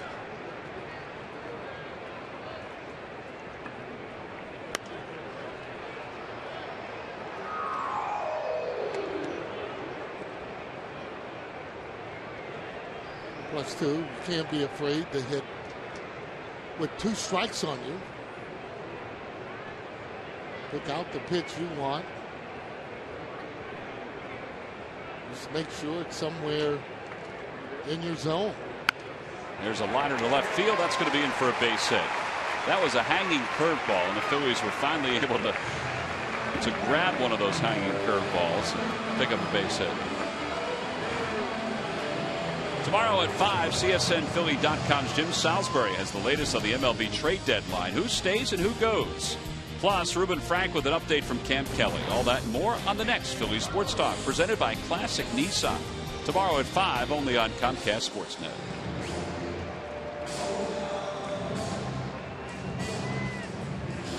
Now Carlos Ruiz. His frustration continues. His last at-bat, Sarge. I'm sure you were sitting watching and probably thought right along with Carlos. He thought he had a pitch he could drive. It was up a little bit, and he just popped it up. Yeah, I couldn't tell how high it was. And again, normally this is not the type of pitcher that's going to give you a quality strike on that first pitch. That pitch there borderline, even though it was outside. So again, you just can't be afraid to hit with 2 strikes on it. You know, get yourself a pitch to hit. And again, he's not going to be able to throw the ball by you, not throwing 83, 84 for a fastball, or even 86 for that matter.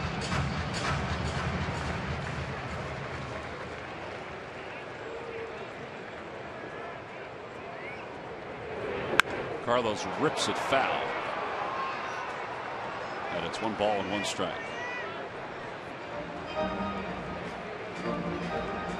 Frustrating as a hitter when you come off the year that Carlos had last year. Felt good at the plate, knowing the strike zone. 16 home runs last year. None so far this year. That'll have you thinking about it. That one's ripped toward deep left field. Going back on it is Francoeur. It is gone! First home run of the year for Carlos Ruiz.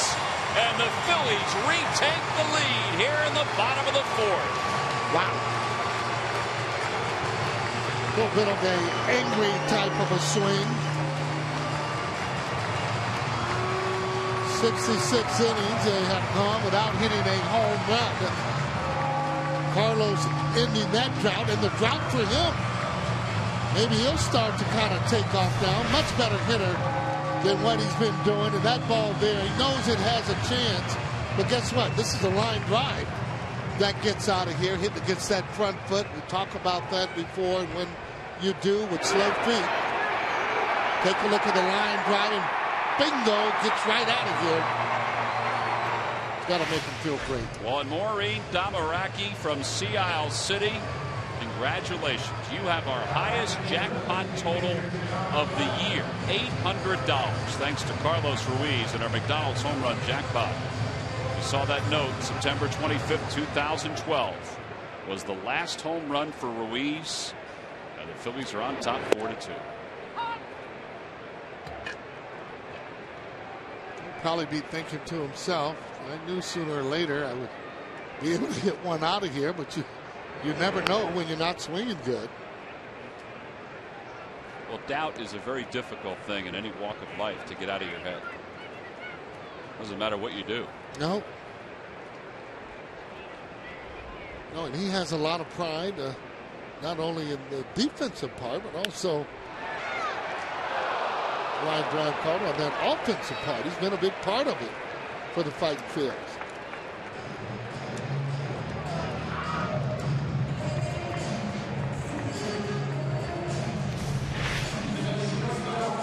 Little line drive there as he gets up, full extension. Difficult part about the play is just being able to time it. Well, Bruce Bochy's coming out. He's going to make a double switch. He goes out to Will Little, the home plate umpire. And he's going to take Crawford, the shortstop, out. And he's also going to take Barry Zito out of the ball game after 82 pitches. So a double switch for San Francisco. They trail at 4-2.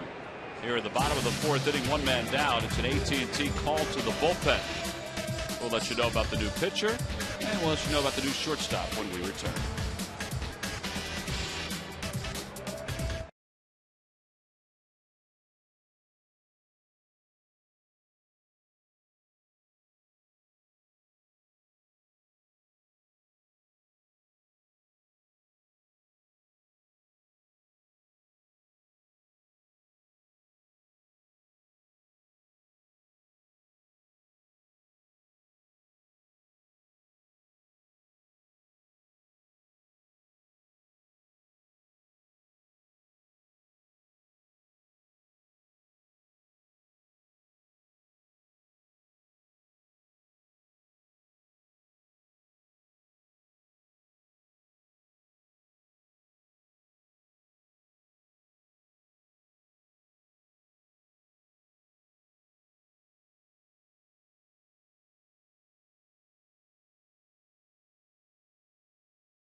The final game is the Citizens Bank Business Person Special. All fans coming to the ballpark that day will receive the Chase Utley Pride of the Phillies print. And after the game, fans 14 and under will get a chance, thanks to Modell's, to run the bases here at Citizens Bank Park. Joaquin Arias is the new shortstop for San Francisco. He'll bat ninth, and Guillermo Moscoso, just added to the Giants roster today, will make his first appearance since being brought up. 29-year-old who we've seen before with a couple of other organizations. Takes over for Barry Zito, who Sarge goes 3 1/3, 5 hits, a lot of runs. Yeah, well, hasn't won a game on the road the whole year. ERA is really high. Bochy manager seeing enough and probably have seen that before, so he's feeling right now with a 2-run deficit that maybe might have a chance if they can hold them right there. Jimmy Rollins, the hitter, and he takes outside. 1 ball, no strikes. The line on Zito: 5 hits, 4 runs, all earned, 2 walks, 2 strikeouts.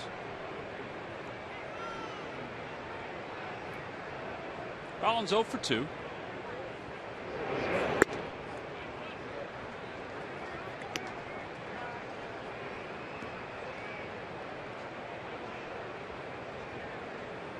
Well, that's not a very happy look, obviously.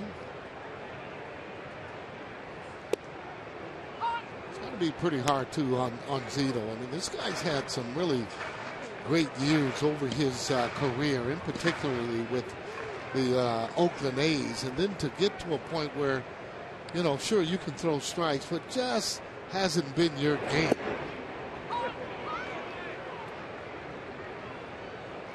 It's hard to point to one thing, too. Well, and velocity was never an overpowering. No. Pitcher. Yeah, but that being able to spot the ball and being able to get that curveball where you want to was his bread and butter. Rollins pulls it foul, and it remains 2 balls and 2 strikes to him.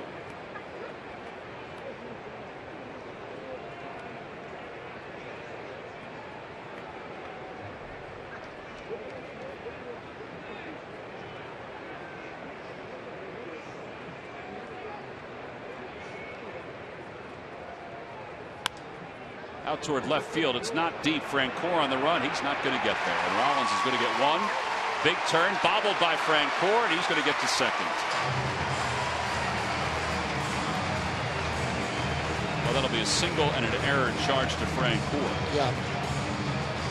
Well, J-Ro going around the base. Wasn't going to go, obviously. Francoeur has a reputation for a strong arm, just kind of dinking him.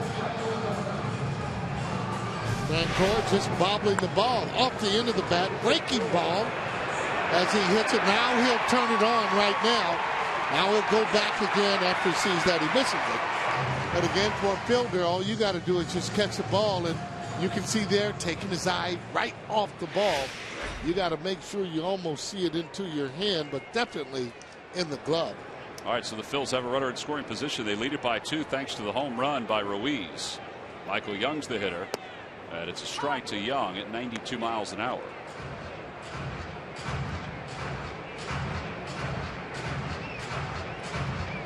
He's been on base twice today. A single and a walk.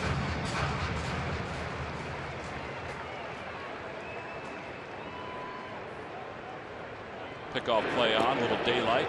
There he is. Put his glove out. And then Rollins is back easily.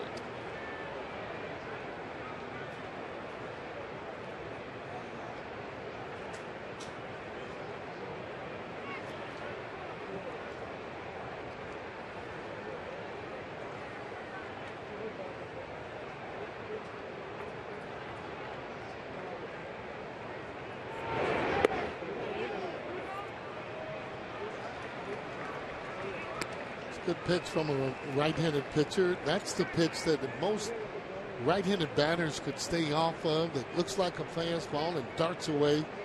They would have a lot better success in hitting, especially with 2 strikes. That's a pitch there you almost will swing at it just about every time. That one was a little closer to the plate, but he was fooled on it. It's listed as a changeup. It had breaking ball action to it, almost like a split. And it's 1-2 to Michael Young. That's a good call on that. That's exactly what I thought that was, a split pitch before, a little slide piece. And you can tell by the way that the ball is either tumbling or that little tight little spot that you would see there dot on that slider, fastball. Or maybe changeup. Yeah, that was a change that didn't change. It just stayed up. 2 balls and 2 strikes to Michael Young.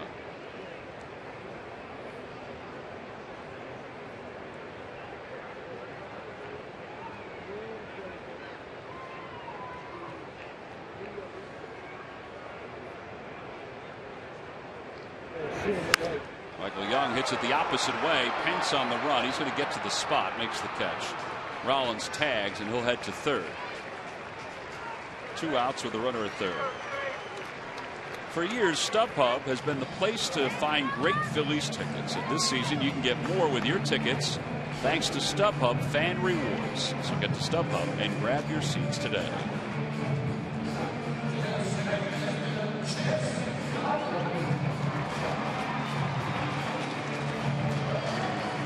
Chase, 1 for 2. He struck out looking his last time up. Yeah, I thought that was a high breaking ball for me. Didn't think it was a strike at all. Well, they're going to walk him intentionally because they've got Ruff on deck, a right-handed batter, less experience. Ooh, almost threw that ball. I was going to say, Moscoso better be careful. Looks to the outside part of the plate.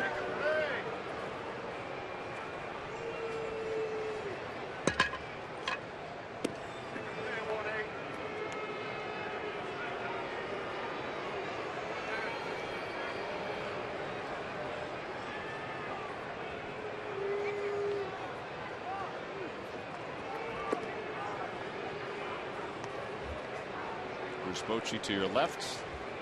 Dave Urgetti to your right. They're just kind of playing the odds on this one, but this will certainly get Darren Ruff's attention.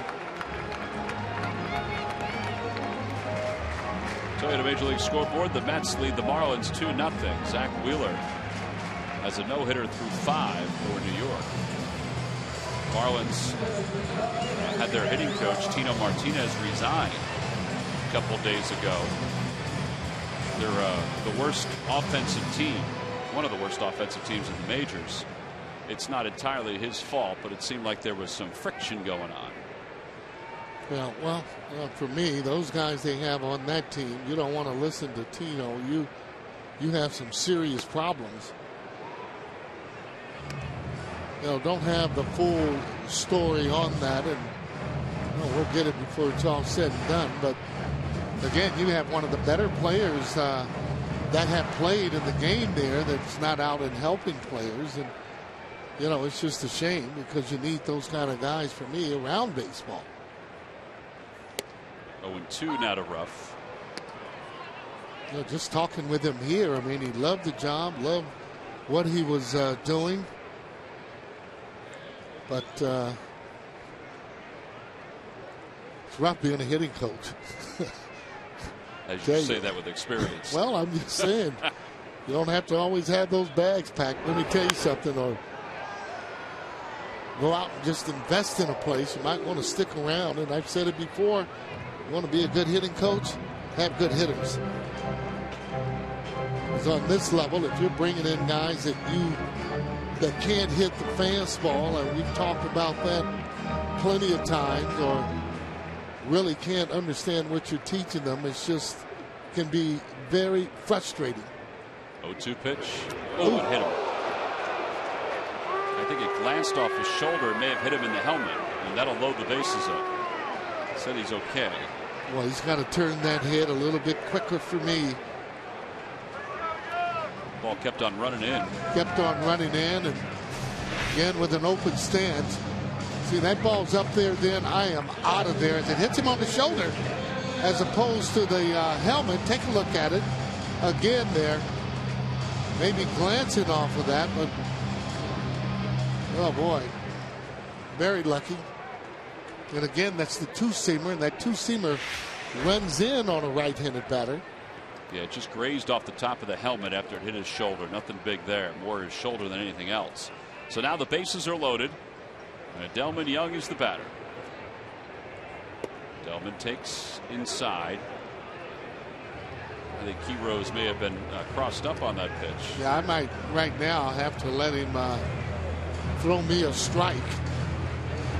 Going to take until that point, just because hopefully you're thinking he's upset. Boy, he just boxed that up. He was thinking a different pitch there, Sarge. He's fortunate it didn't go right on by him.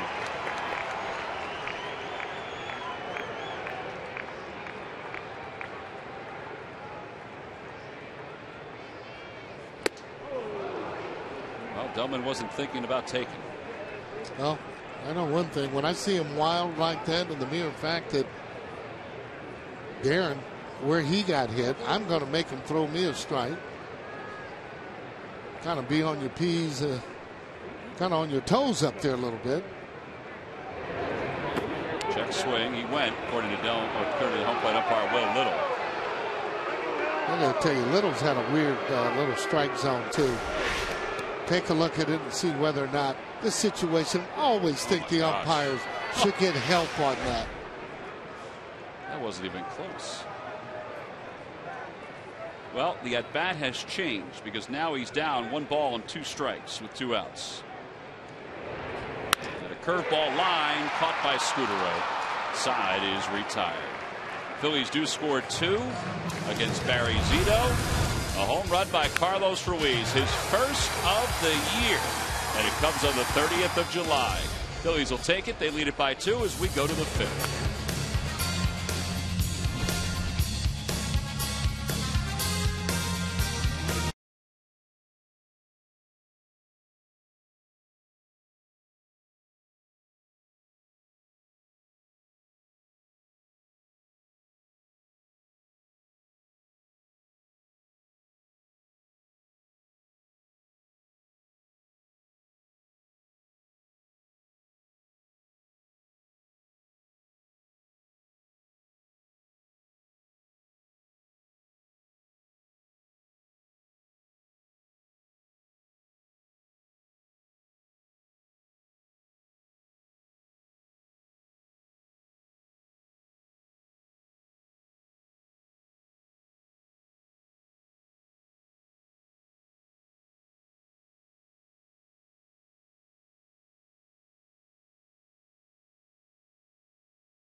Live baseball available for your iPhone, iPad, Android, and BlackBerry 10. At Bat delivers Phillies baseball with live audio, pitch tracking, stats, highlights, and more. Text At Bat to 31826 or visit Phillies.com for details. Arias will lead it off as he came on as part of a double switch.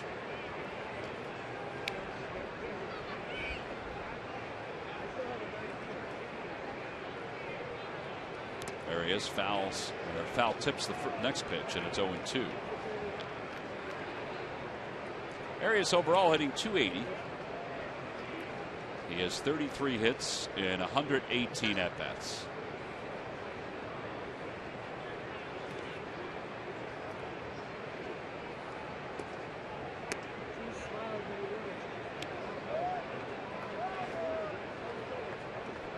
No walks.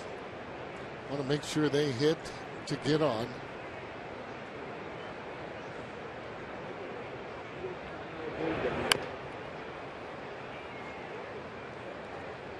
Yeah, the walks that he issued in the third are really the big blemish for him tonight. Anytime, though, pitchers that just can't strike guys out, depending on wanting the hitter to hit their pitch, ground balls, they can't afford to walk a lot of those hitters.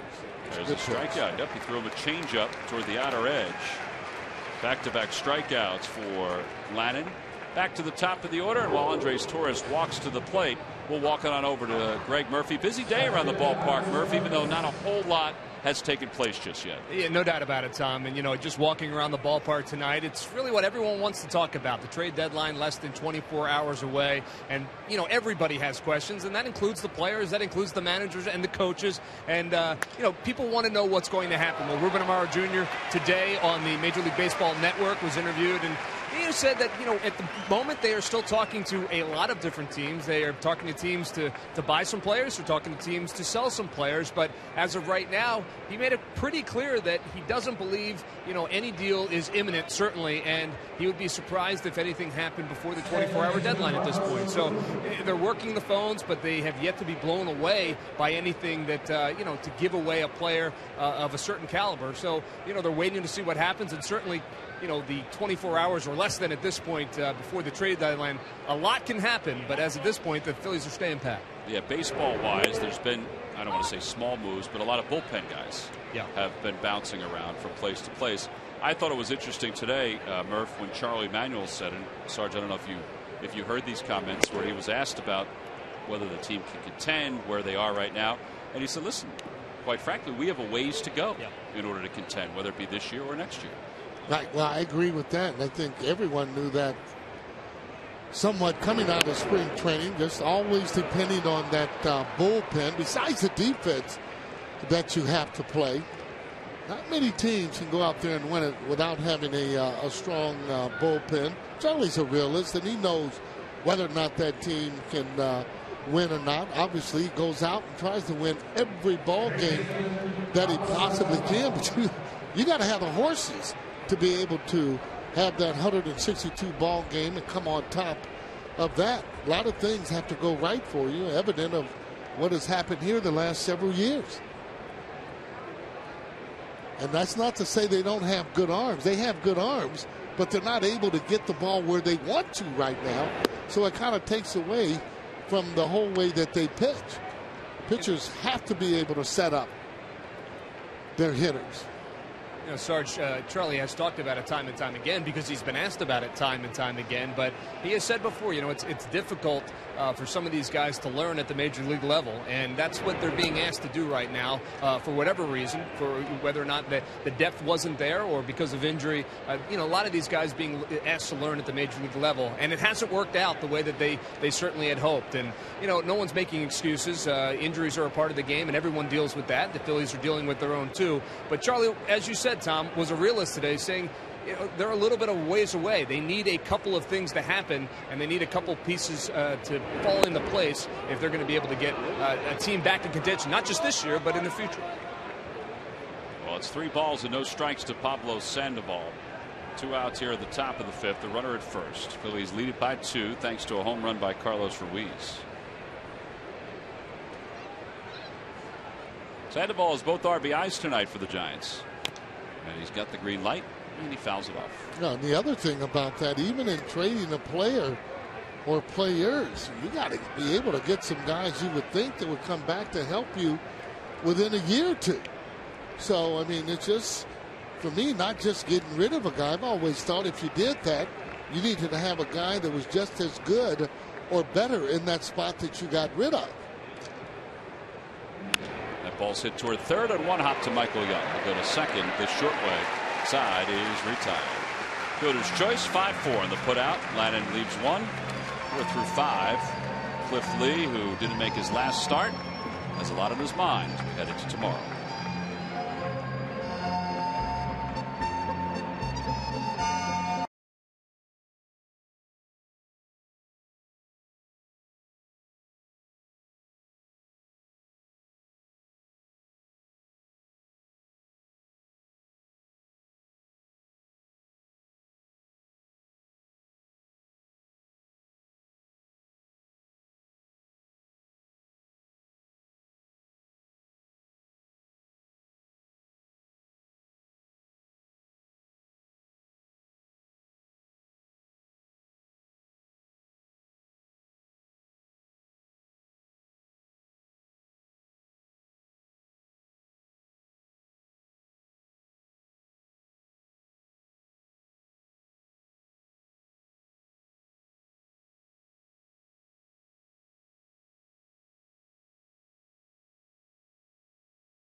For baseball and softball camps, you get professional coaching, skill development from Phillies players, coaches, and Baseball Academy instructors. Go to PhilliesCamps.com or call 610-520-3400 for more information. Class of the fifth fills up by 2, 4-2. Charlie Manuel working the crowd. Yep. Going through the dugout. Steve Henderson, hitting coach, and he wears that not hitting right on his sleeve. Not very happy about the production that his hitters have had this year. It all starts too with a solid at bat, having a good game plan when you go up to the plate, knowing what the pitcher's going to throw, his weakness, and also the umpire, whether or not he's an umpire that just calls balls on the plate, or whether or not maybe he's a little more liberal. Well, this losing streak for so many people was difficult. And from an offensive standpoint, Phillies only hit 202, or have only hit 202. They've averaged 1.8 runs per game, which is why this is nice that they're at 4 at this point.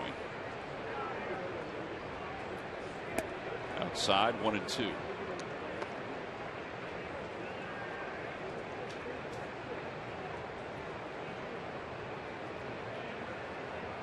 Brandon's 0 for 1. He was hit by a pitch his first time.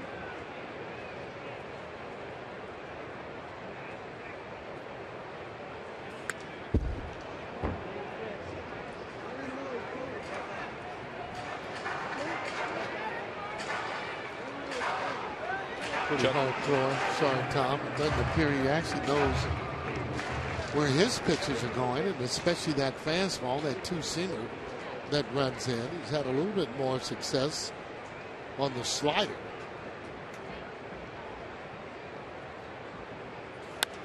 Out of play.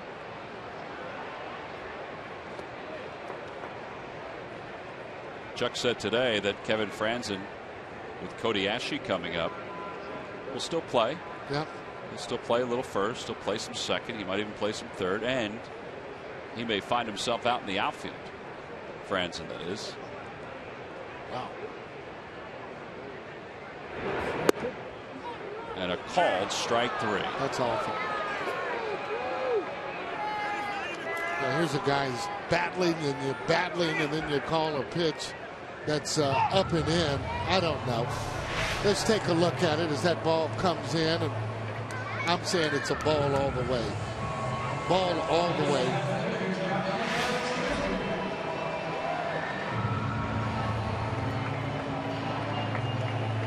Second time, too, though, that we've had Will Little. We had him in the second game there in New York.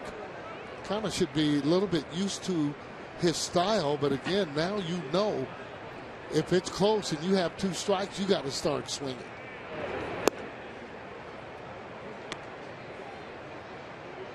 You'll go back and look at it. Wally giving him a little tap, knowing that that ball was not a strike, and Franzen takes a lot of pride about all the at-bats that he gets. That one's grounded toward third. Sandoval stays down on it. 2 outs.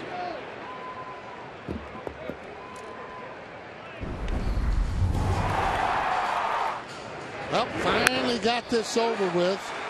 That home run, that is. First home run for Carlos Ruiz this year. 2 red bomb as he trots around home plate.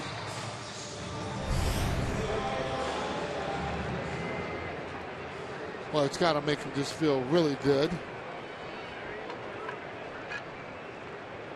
It's his first home run in 308 days.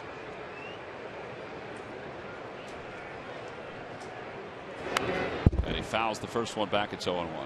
So you seem to think that now that he's got the first one, they're going to start coming in bunches. I think he'll hit more. Yeah, absolutely. Yep. You know, and I thought early on, though, that he was really starting to kind of find it, hitting the ball up the middle. Carlos is a line drive hitter. This ballpark really made for him.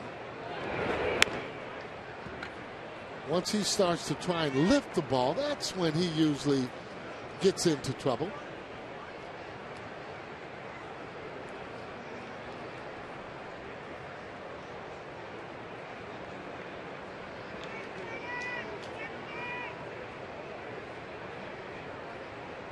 Start hitting more home runs, just going to trust your swing and, you know, your ability to be able to see the ball. Well, he swings and misses a 95-mile-an-hour fastball. 1-2-3 go the Phillies. It's only the second time tonight. They've been retired in order. 5 in the books. We go to the top of the 6th innings. The Phillies 4, the Giants 2.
Providing many moments to remember with their arms and gloves. Despite struggles at the plate, the Phillies have kept their focus while in the field. Patrolling the outfield and infield, they've been providing solid defensive plays behind their pitchers and picking off base runners trying to take that extra base. As usual, Chase is ready to make a play whenever needed, and Kyle's reactions were ready as well. The leather is ready even if you have to make your way through the crowd for a play. And it's brought to you by Independence Blue Cross. Live fearless. Well, who says the fanatic can't adjust? It's Italian Heritage Night here at the ballpark, brought to you by Fiat. Well, Smiley, the Hatfield Pig, and the fanatic have adjusted. They're not shooting dog Sarge, they're shooting Italian sausages. Oh, wow. They can adjust just on the fly. Yep. We go to the 6th. Hunter Pence leads it off, takes a breaking ball. It's 0-1. So he's up 2. Hunter Pence, who this year is making a little under $14 million with the Giants. A fan favorite not only here in Philadelphia for a short period of time, but also in San Francisco. There's some thought that he'll be traded before tomorrow's deadline. Yeah, well, he's a type of hitter. I mean, swings at a lot of pitches, but at the end of the day, he always seems to have his stats or somewhere around there. He may not reach 100 RBIs this year, but you give him an opportunity. I mean, with the right team, he's a special player. Special player here, special player there in San Francisco. And they credit Hunter the reason why they end up winning it. From the not so much of his play, but because of the way he was actually talking and keeping everybody together. Yeah, they've nicknamed him the Preacher because of the way he kept everybody together last year. They would like to re-sign him. They've said that. But they could also trade him and then re-sign him as he becomes a free agent after the season. So we'll see. I think the next few hours before the trade deadline is going to be interesting for a lot of players because teams are going to start to get a little more desperate and think that they need certain pieces to compete. Absolutely right. Players get a little bit anxious, don't know whether or not their names are being rumored or not. 0-1 pitch. Ground ball softly to short. Rollins charges. 2 outs. Good pitch, good location. Carlos Ruiz calling for that ball up and in, and he got it right there. And that's what pitching is all about. Both the pitcher and the catcher, they can all be together calling pitches. So you got to be able to throw the ball where the catcher wants you to throw it, and that's when you're setting up the hitter. Pitchers are doing that same thing.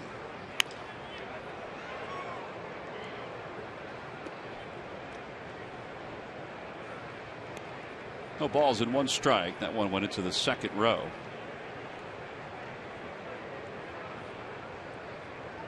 Brett Pill has 2 hits tonight, and it's high, 1-1.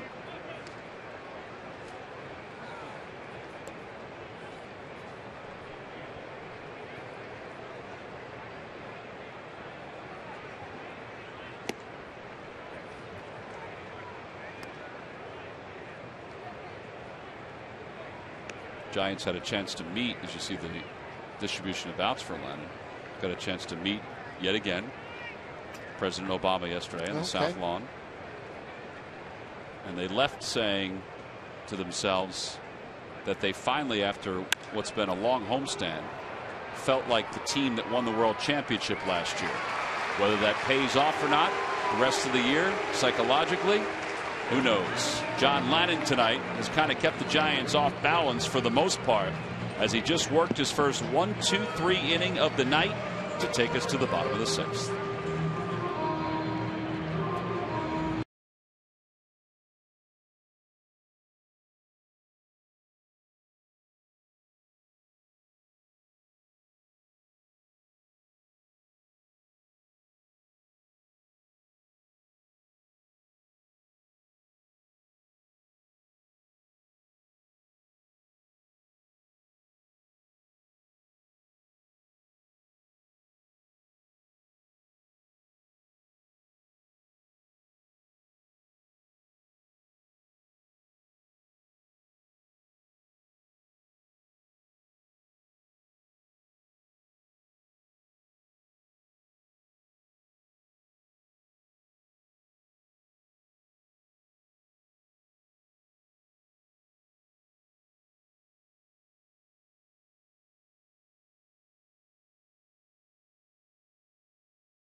University Hospitals. Call 1-800-JEFF now for an appointment. By Xfinity, the official HD triple play provider of your Phillies. And by Chevrolet. Visit your local dealer at ChevyDealer.com. Phillies on top 4-2. We go to the bottom of the 6th. And Guillermo Moscoso, who's on in relief of Barry Zito, came on in the 4th, pitched a 1-2-3 5th. And he'll face John Lannon, and then the top of the order for the Phils. Time now for our Hyundai defensive play of the game. And early on, Marco Scudero came awfully close to a couple. But John Lannon's ball, he came close enough to make a leaping grab. It's our Hyundai defensive play of the game. Good athlete.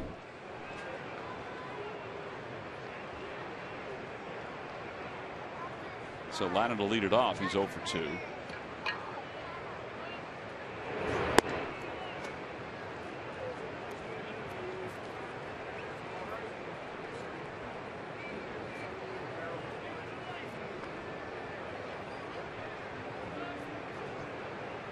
By the way, Zach Wheeler's no-hitter has gone into the 7th for the Mets. He just struck out Giancarlo Stanton to start the bottom of the 7th. Mets lead that game 2-0.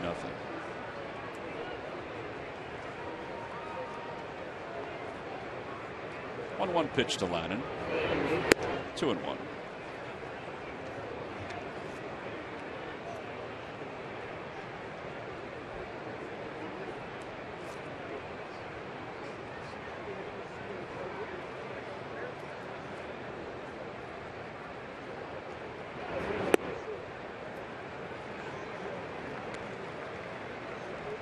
be having problems with that fastball and being able to throw strikes with it. That should be a pitch that should be the easiest for him to throw a strike with his fastball. Well, he just walked Gladden to put the leadoff batter aboard here in the 6th. Well, don't forget this Thursday, the Phillies will honor Brad Lidge prior to the start of the final game of this 3-game series against the San Francisco Giants. All fans coming to the ballpark will receive the Brad Lidge photo, compliments of Toyota. Tickets can be purchased at Phillies.com. It'll be great to see Brad. Yeah.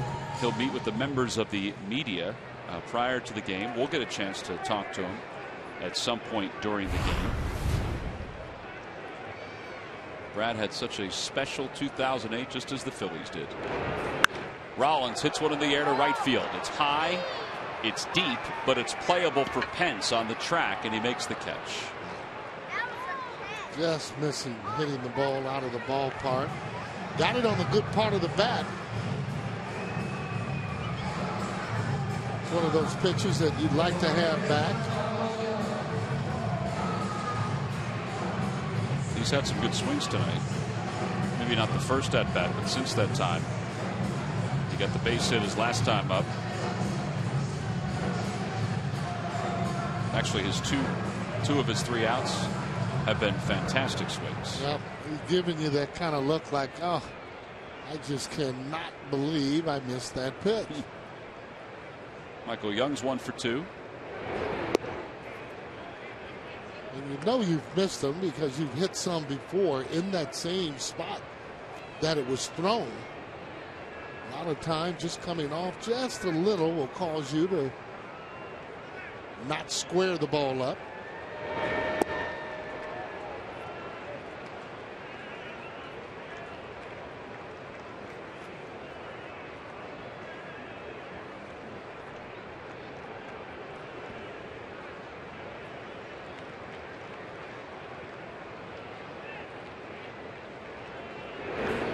In the air to left field. That's well hit, and that one's not coming back. It is gone! A 2-run home run for Michael Young. And the Phillies have extended their lead to 4. John Ladden better be careful because Michael Young is coming right on his heels. And that was a no doubt about it home run right off the bat.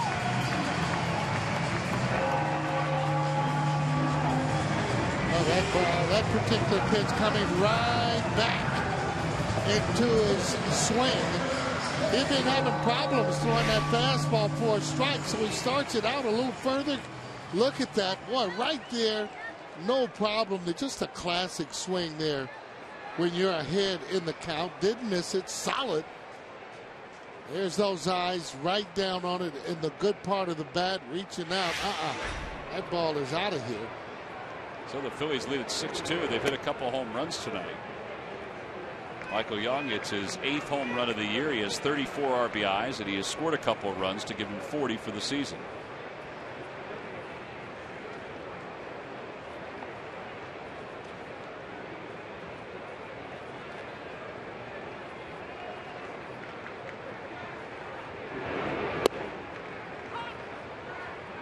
You can just tell by the sound when the ball hits the bat whether or not it's going out or not. There's no doubt about it. Good feeling. Don't even feel it on the bat when you hit them like that.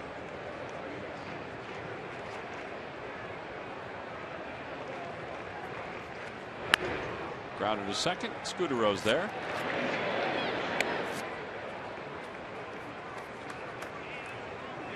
Well, with that home run and Ruiz's home run, and each one hit by the Phillies this season, one tree will be planted by the Pennsylvania Horticultural Society as part of Home Runs for Trees, a partnership between the Phillies, PHS, and Aramark. Home Runs for Trees is part of Plant 1 Million, a project to restore the region's tree coverage. For more information, visit Phillies.com/red goes green.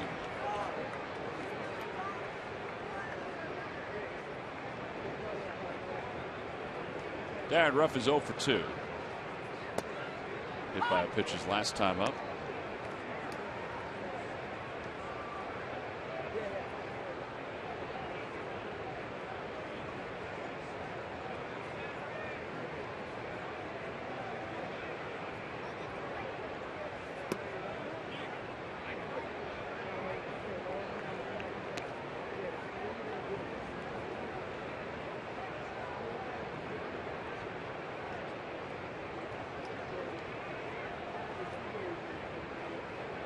Same thing there for Darren Ruff. Just sitting back, get that ball out over the plate. That ball is a little too high.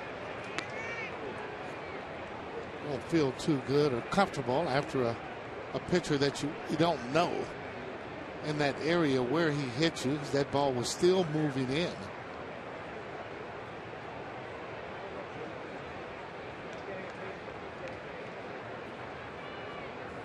Swing and a miss.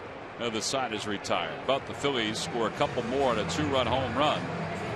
A little bit of a slide piece there, Sarge. Looks like it to me, for sure. Michael Young's 2-run home run has given the Phils a 4-run lead.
Italian Heritage Night.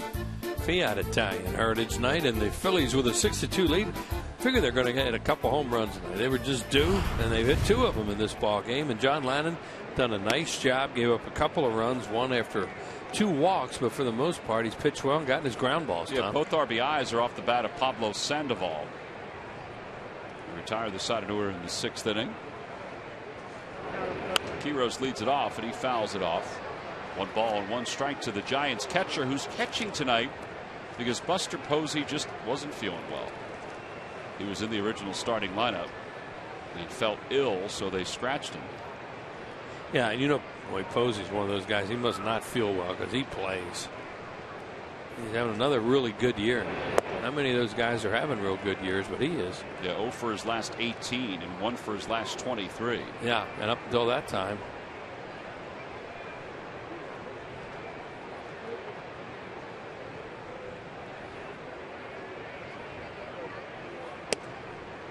Two and 2.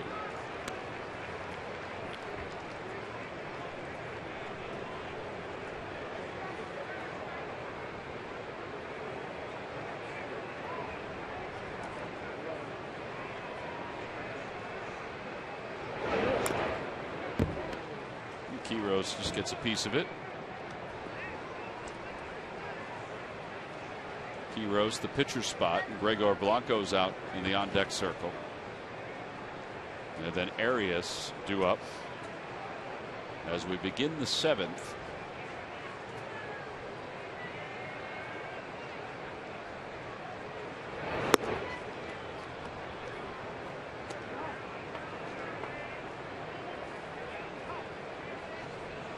Ryan is starting to sneak up on 100 pitches.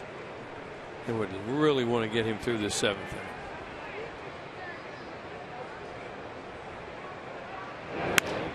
Liner toward the gap in left center field, and that's going to get past Ruff and go to the wall.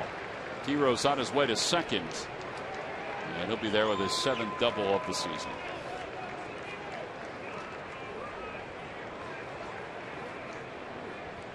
Well, these lucky fans are tonight's Citizen 7. They will each receive a prize pack courtesy of Citizens Bank. Citizens Bank with the most 7-day branches in the Philadelphia area. To find a branch near you, visit citizensbank.com.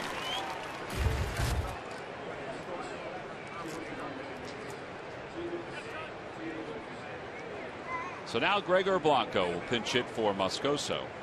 Phillies do have bullpen action getting up behind John Lannon. Justin DeFreitas starts to throw. He still has the bottom of the order that he's dealing with here, even though it's a pinch hitter in Blanco.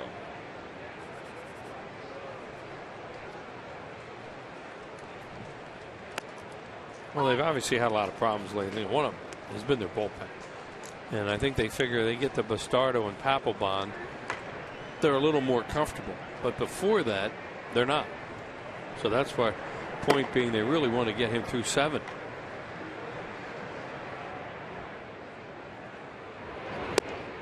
Up high, 1-1.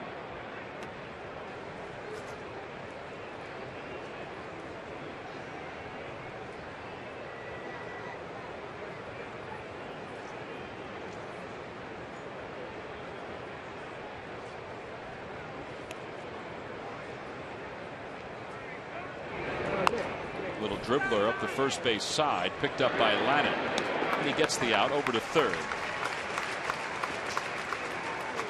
Yeah, that's a good out right there. Now they can play the infield. Blanco can fly, and if Lannon wasn't really athletic on that play, they'd have a first and third, nobody out. That play had to be made perfectly by the pitcher.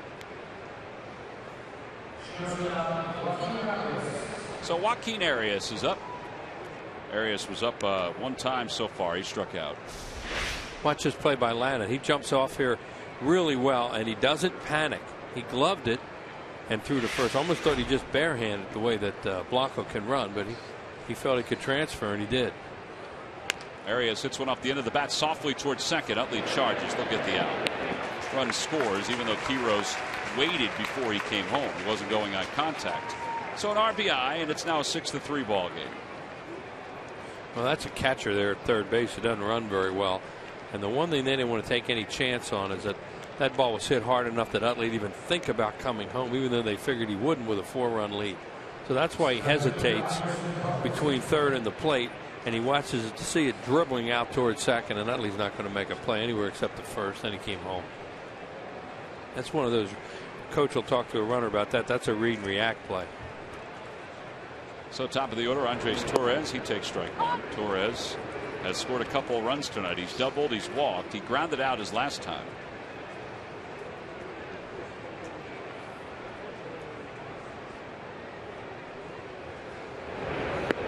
Inside, 1 ball, 1 strike.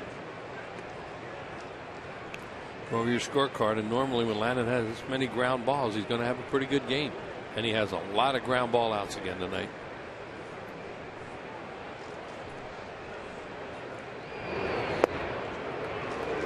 Coming into play tonight, 67.3% of the balls that are in play off this guy in his career are ground balls.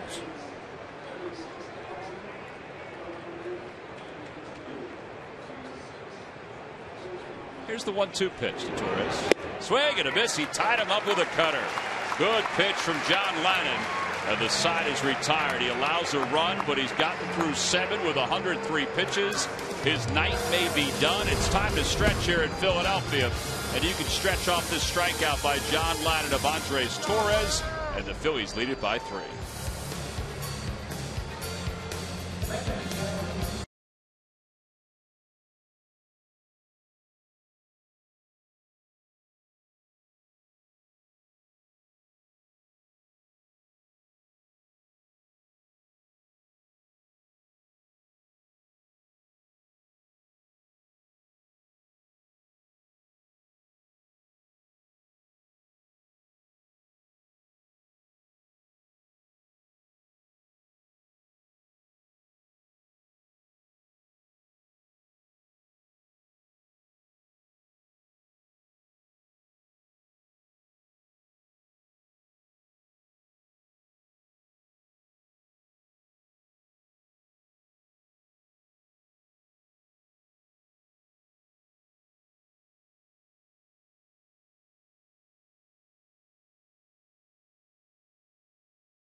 shame, for it's 1, 2, 3 strikes are out and the old game. Jackie Dunleavy. On Italian Heritage Night here at Citizens Bank Park, the Italian Opera of Philadelphia performing Take Me Out to the Ball Game. It's been a fun night, and it's been even better because John Lannon has taken the Phillies into the bottom of the 7th with a 6-3 lead. Lannon struck out Andres Torres to wrap up the inning. Gregor Blanco stays in the ball game to play center field for the Giants. And the new pitcher is right-hander Gene Machi. 31st game, 2-0, a 3.09 ERA. So Machi is on to face Delman Young, Kevin Franzen, and John Mayberry.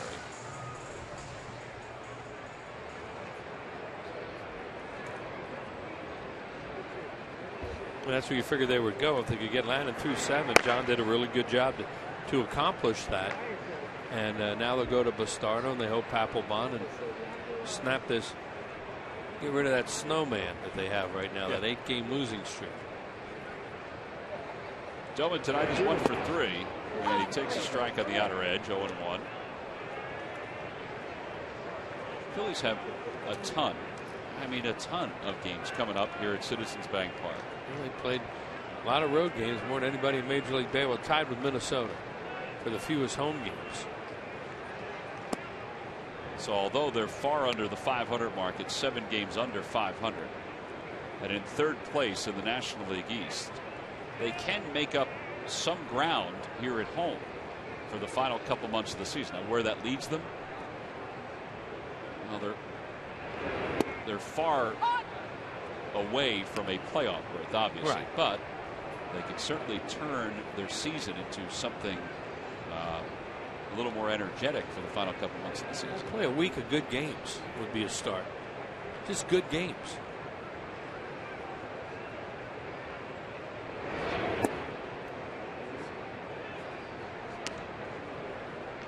2 balls and 2 strikes.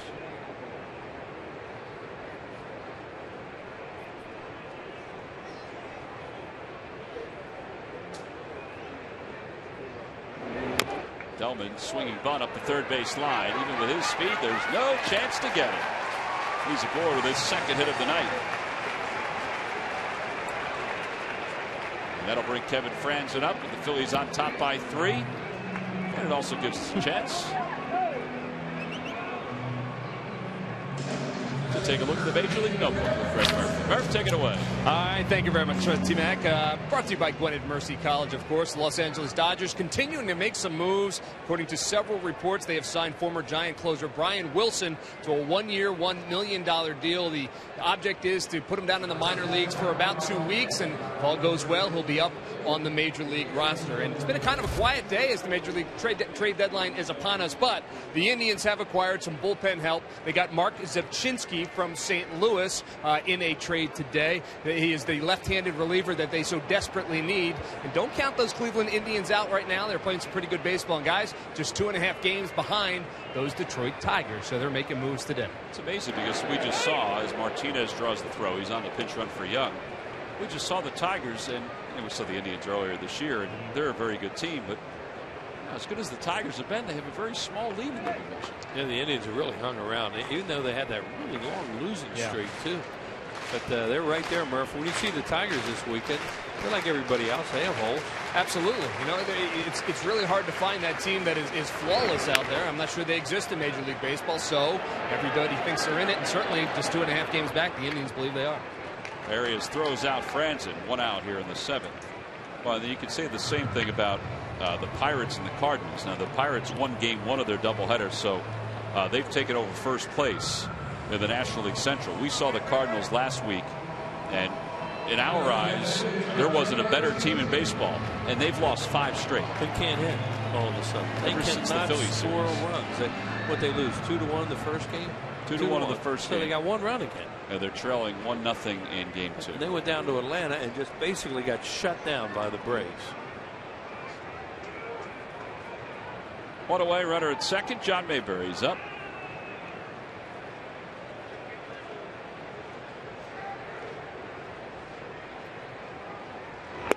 everybody's going to have those streaks during the course of a long baseball season where you just go through it. You can't do anything right after you've been doing everything wrong, or you can't do anything right.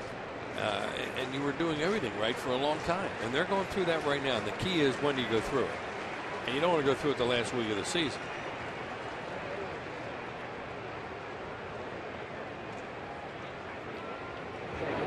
Mayberry lines one into left field. That's a base hit going to the wall.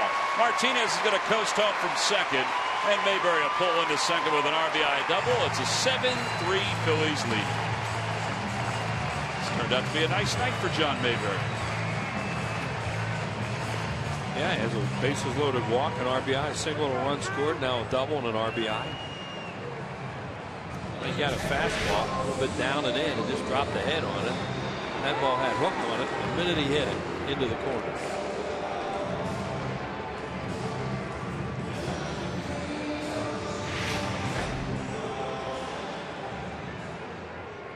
Mayberry in scoring position. Carlos Ruiz is coming up. Cody Asche's come out in the on-deck circle for the Phillies. Pickoff play. And you see a chance now to get Cody Asche a first major league at bat off a right-hander.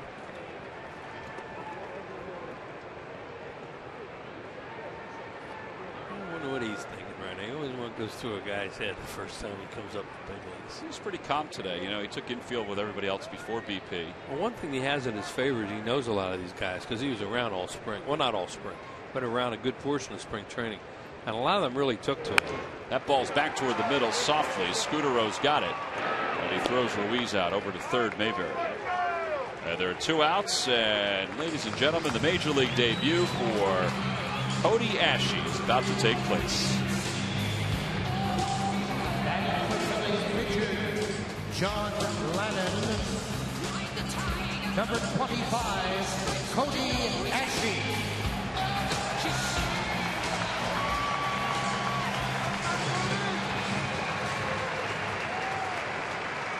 Oh, Asche last year, I think, is the first time he started to come on everybody's radar after a solid season. Now this year, he's been hitting the ball very well. 15 home runs, .295 average. He's hit in 10 straight. And the first pitch at his major league debut is outside 1-0. But one thing you notice in spring training is some of the vets were taking him out to play golf with him. They would take him out to dinner. And that's always a sign that when you see that with a young player with veterans during spring training, that he's doing things the right way. And they want to be around him and they want to help him a little bit. Saw a lot of that with him this year. 2-0. Phillies, with Michael Young's pending free agency, have Asche, and they have Michael Franco, who's still a Double-A and has had just a phenomenal year. 20-year-old third base prospect. Asche's only 23. 2-0 pitch to him. Pops it up. Right side. Scudero, the second baseman, is there. And the side is retired. The Phillies do get a run on a double by John Mayberry. We've completed 7. Well, day number 1 of the big leagues is in the books for Asche.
right, Wheels, here you go. Who was the last player before Buster Posey to win a league MVP, batting title, and World Series in the same season? Well, he's probably in the Hall of Fame, right? He is in the Hall of Fame. Just a lucky guess. I don't know. I don't know. Let me think of a hint. Yeah. Well, he was an MVP in both leagues. He just gave me the hint. That's how many guys have been MVP in both leagues? I don't know. That had that kind of talent. I don't know. Frank Robinson is correct. But I had no idea. I had to give you some kind of a hint. Yeah. I wonder how many guys have been MVPs in both leagues. That'd be something we'll look up another time. John Mayberry moves from center field to right field. And Michael Martinez stays in the ballgame and plays center. There's Antonio Bastardo. 3-2 in his 46th game now, as he takes over for John Lannon. Did a nice job tonight through 7 innings. Lannon scattered 7 hits and 3 runs. A lot of ground balls. And that's his game. 3 strikeouts. I thought the only inning where he scuffled was the 3rd, when he walked those 2 batters with 2 outs. And thankfully there were 2 outs, as you said. Well, right now he's started 4 games against the Giants, 2 earned runs or less. Tonight 3. Or well, yeah, 3 earned runs or less. It was 2 before tonight. He gave up 1 more. There, that last one. I'd written down that he had done it, and then he got the other one. Well, that's very good. So Bastardo will face Scudero to start it off. It'll be Scudero, Sandoval, and Pence. 2, 3, and 4 for San Francisco. At a strike, 0-1. This is part of, we're talking about clean games too. You have this game right where you want it right now, even more with a 4-run lead, and you don't need your back of your bullpen to come in and start giving up stuff or making it interesting. 1 ball, 1 strike. Look at Ruiz look out at Bastardo just then, like, what was that? Like, what are you trying to? You're going to get me hurt with pitches like that. They do have that kind of relationship where, you know, Carlos, usually you can tell when he's a little ticked off at Bastardo, he starts firing the ball back at him. Well, he was ticked off just then. Like, what are you doing throwing a ball in the dirt? I want the ball in the dirt when there's 2 strikes on somebody.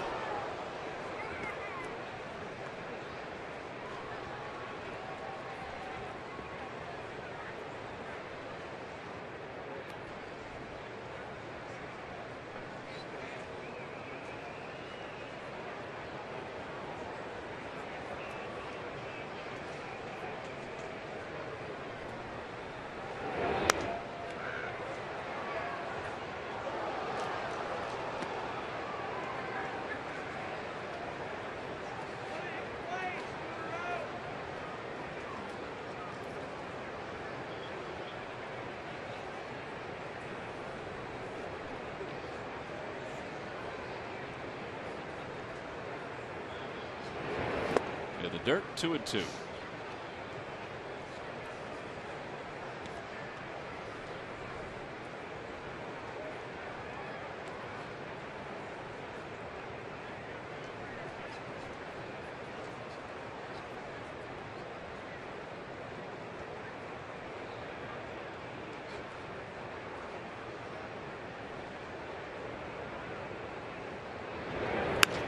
Out toward left field, not deep, playable for either Ruff or Martinez, and it's Ruff who calls and makes the catch.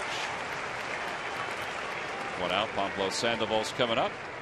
Time now to take a look at our Mazda leaders. And Pablo Sandoval last year in Game 1, a little bit of baseball history. 3 home runs in 1 World Series game. He joined Pujols, Reggie Jackson, and the Babe, who did it twice. And they made some statement in Game 1 last year against the Detroit Tigers. He hit those first 2 off Verlander.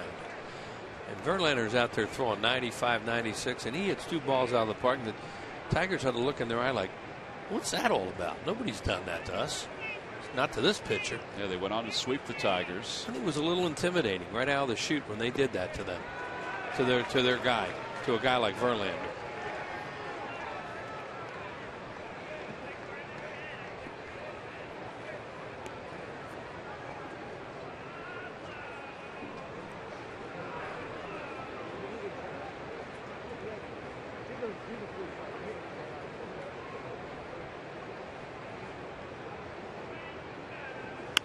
Over to third, a foul ball. And now quickly it's 0-2. Every time the Phillies retire the opposition 1-2-3, Comcast will make a contribution to Phillies charities. Phillies baseball is brought to you by Xfinity, your home for the most live sports, giving you all your favorite sports all year long.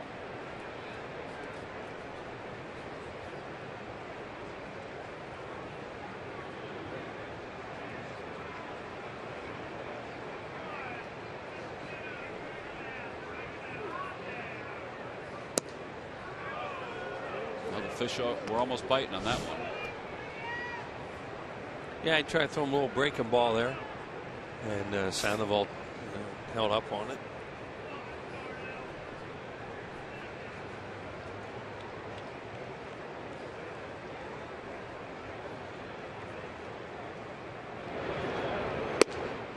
Oh, wow. He had a real good look at it. Well, not only that, but he got punched out on a pitch, or got called a strike earlier in the game on a similar pitch that he didn't think was a strike. The same with Franzen, who got punched out on one earlier. That's a strike in any league.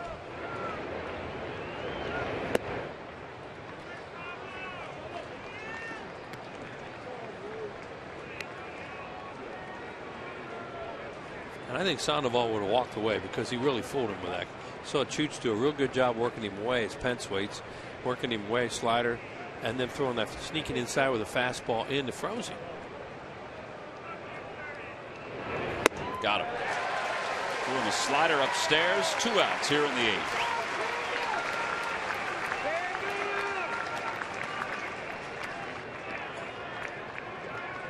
This is probably ball 4. It's a breaking ball, and it's high, but he chases it. Well, we got to strike out anyway.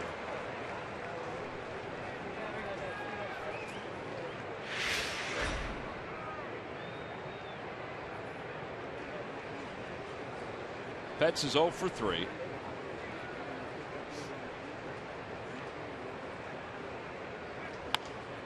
Spins one out towards center field of base. How does he do that? I don't know. He hits the strangest. We're talking to the Giants guys, Mike Krukow, Dwayne Kuiper, their TV guys. I think Kelly laughing about it. And they say, did he do that with you guys? Oh, yeah. I said, how about with you guys last year when he hit it 3 times in that playoff game? I said, only he could do that. Here you go. He takes that wild swing. He looked to his left. He didn't know where it was. He hits it. He knew he hit it somewhere. Where'd it go? Oh, there it is. It's in play somehow. Right off the end of the bat. How he does it. Here's Fred Core. It's 1-0. Those guys were kidding. They said, yeah, they don't hit one of those back spinners about 500 feet, too. Yeah, he does. He is strong. He can do that. Charlie gave him a big hug today before batting practice. Oh, he's a likable guy. Did a heck of a job for them last year, emotionally, too. Got him going in one of those, for some of those elimination games. Hey, come on!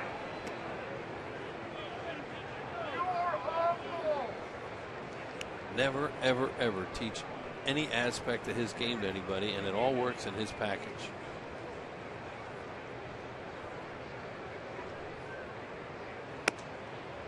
The physical part of the game, the passion. If you could teach that. Oh, passion, sure, because he plays so hard, but he wouldn't teach how he throws, how he runs, how he swings the bat, how he approaches hitting, and he's a terrific player with it all. 2-2.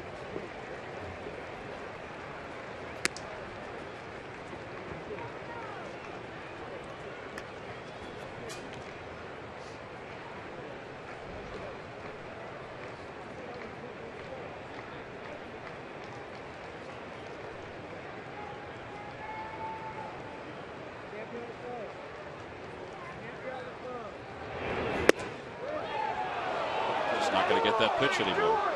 Nope. Now that one looked like it was in a little more than the other one. Come on, Blue! That was a strike!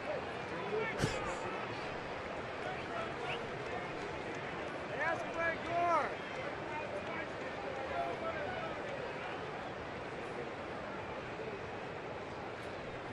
Not really holding Pence on 3-2. They back off now. That one's off the foot of Francoeur. It remains 3 balls and 2 strikes.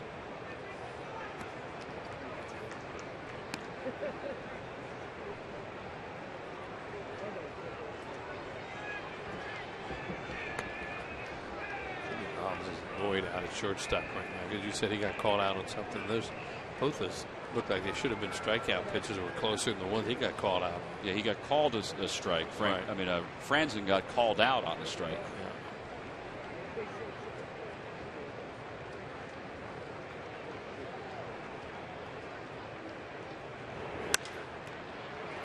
Shallow right field, and John Mayberry is under it. And that'll do it for the 8th inning. No runs, 1 hit, 1 man left. We played 7.5. The Phillies have made some moves on July 30th. And back in 2011, that's when they acquired Hunter Pence to help solidify their outfield as they went to the postseason. He had a lot of energy then, and he's got a lot of energy now playing for the Giants.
Older Pennsylvanians every day.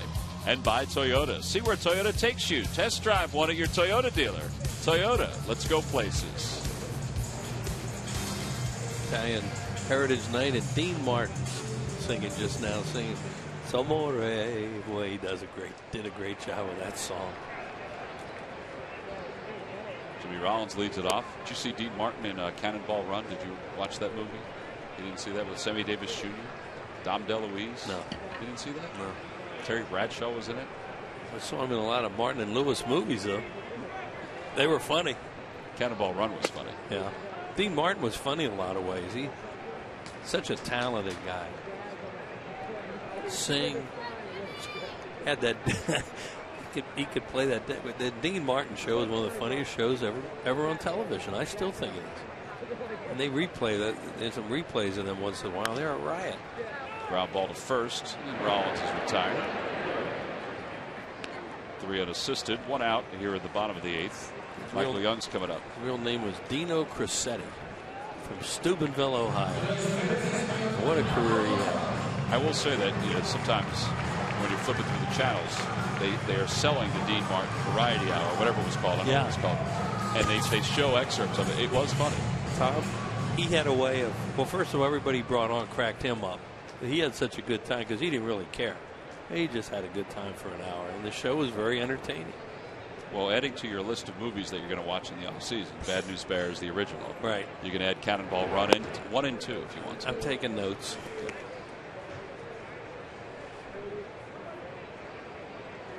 Michael Young takes a strike. It's 0-1. Michael Young hit a 2-run home run his last time up.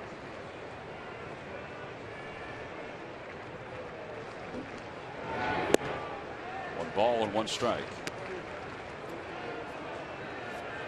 But if you notice, I'm giving you 2 movies that have actors that you enjoy. All of those names you mentioned. Walter Matthau. He had a very tired face.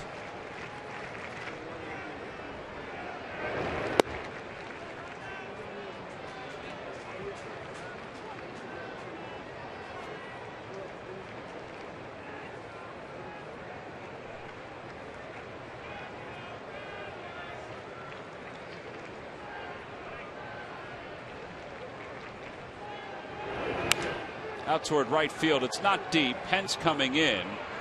And he makes the catch in fair territory. 2 outs. Coming up on Sports Night, all your Phillies news. Plus, John Borick examines the new roles. Chip Kelly has Trent Cole and Brandon Grant playing. And Derek Gunn goes gun on 1, the key member of the Birds secondary. Get Chevy Malibu Sports Night tonight after postgame live only on Comcast Sports. Gun on 1, huh? Gun on 1. Especially with Derek.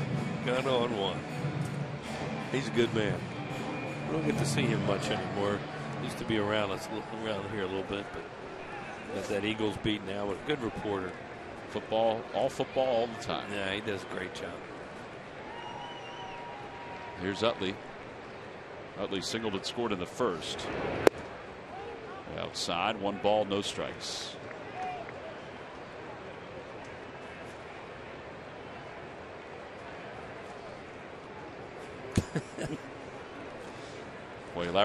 Larry Anderson would be able to tell some funny stories with that horse and that guy with the blue. And someone we could even use on the air. Well, it depends. Well, maybe none. How about Mick Billmeyer? You think he may have a couple? He might. I guess they're used to him there all night. Was that horse there when we got here? Didn't notice him. Line drive, base hit to center for Utley.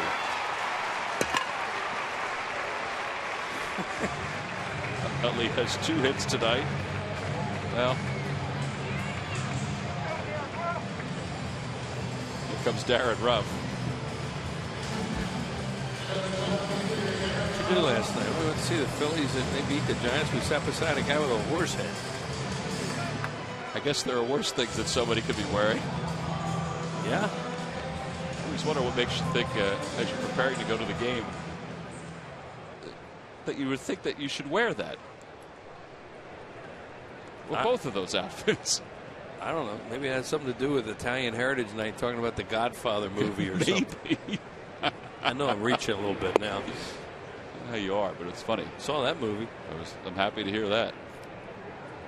0-1 to Ruff. Ruff is 0 for 3. He was hit by a pitch back in the 4th. That's the only time he's been on base.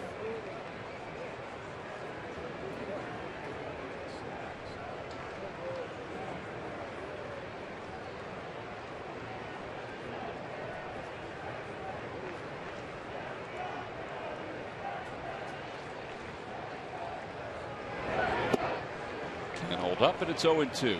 Looks like DeFreitas will start the top of the 9th inning for the Phillies, and they hope he'll finish it. Yep, non-save situation. And you don't want to pitch it into a save where you would get Papelbon into the game. You said just let DeFreitas finish it.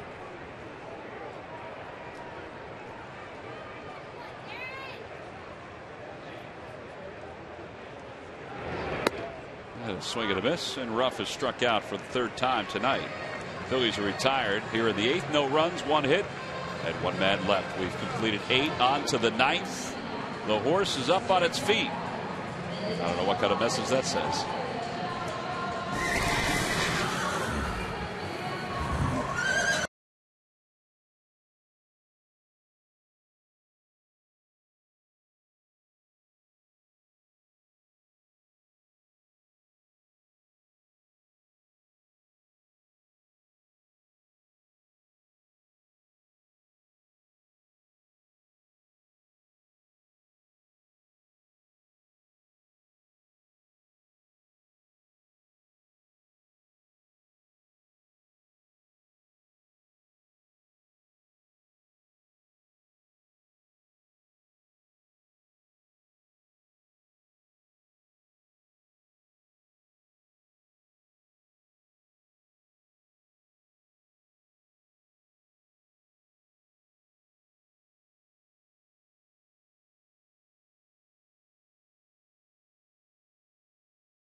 Bridge. It also features Alumni Weekend here in Philadelphia. On Friday night, Kurt Schilling will be inducted into the Phillies Wall of Fame.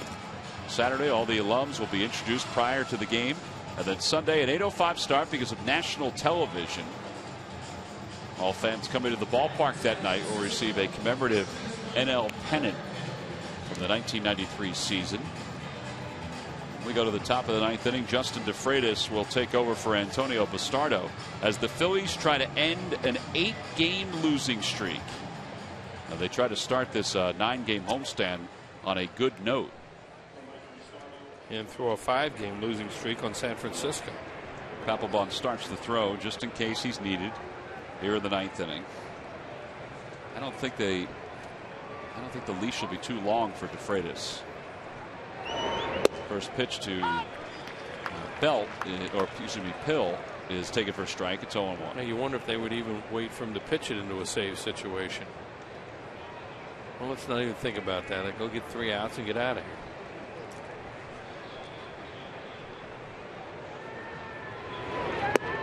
Breaking ball, 1 ball, 1 strike.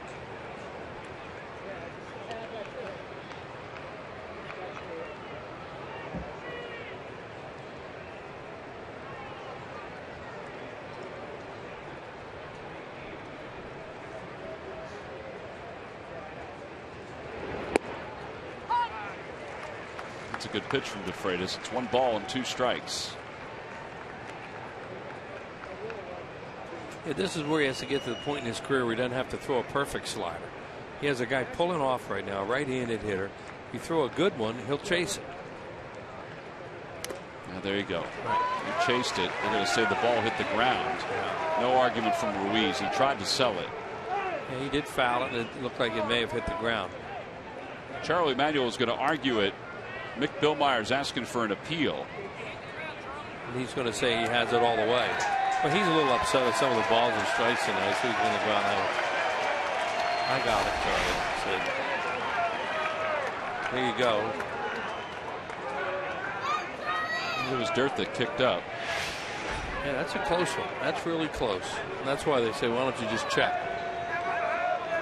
And he's saying, I got it.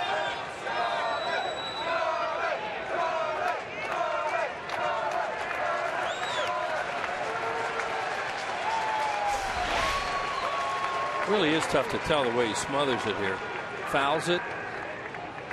Oh man, that is really hard to tell. The only thing is Ruiz did not argue. He didn't argue. Call, so. And the umpire called it right away. Well, that'll be a base hit for Pill to start the ninth inning. Yeah, he threw in a really good breaking ball before that. Then he got hurt with a fastball there in the middle of the plate. Now Quiroz will be up for the 4th time. He's 1 for 3, doubled his last time and scored.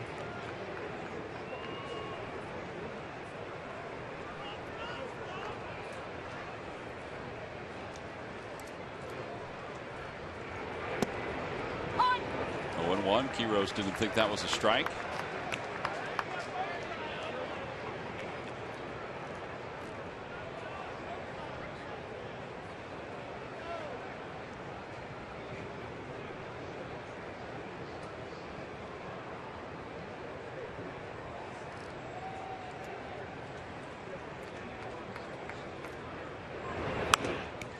Out of play, and it's 0-2.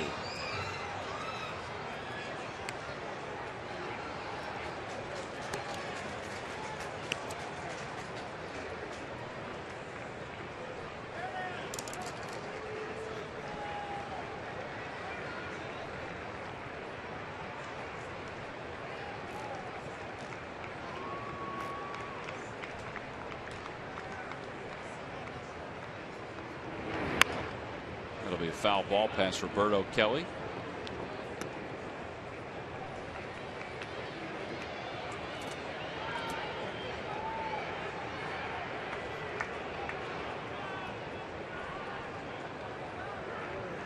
He's been sitting there all day asking for a foul ball, and it's the first one that's hit down the right field line. It's got to tighten up that mohawk, though. I think thanks, Dad, for sticking around. Outside, 1-2.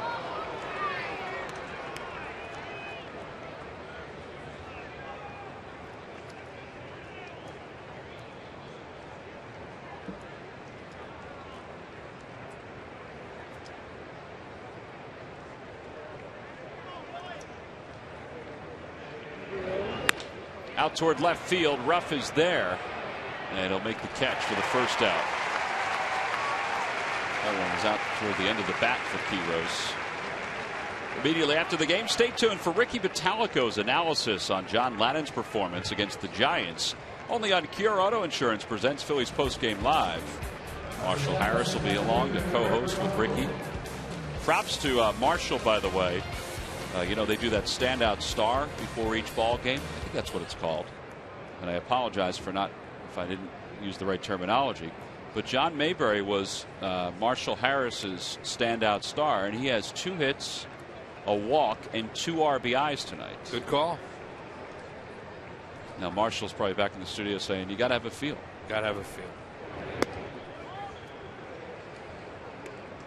Gregor Blanco takes outside. It's 1 ball and no strikes. Now I have to admit, I don't remember who Ricky Bottalico's standout star was. It was John Lannon. Yeah, it might have been John. Since he's going to analyze his performance. I think it was a hitter, though. Oh, I'm being told it was Darren Ruff. So Marshall, congratulations. At least for now. Yeah. You have the edge over Ricky Bottalico, and I would hope that you would mention that to him. One had a real good night and one didn't.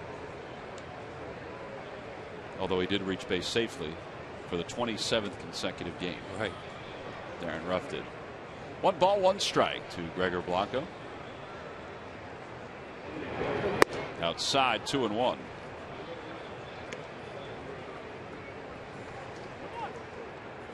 I have to admit, Murph and I were watching, and I think Murph and I were both giving our own suggestions on who the star of the game would be. Wasn't that right, Murph? We were both looking at it and seeing John Mayberry as Marshall Harris's selection. Say, John Mayberry?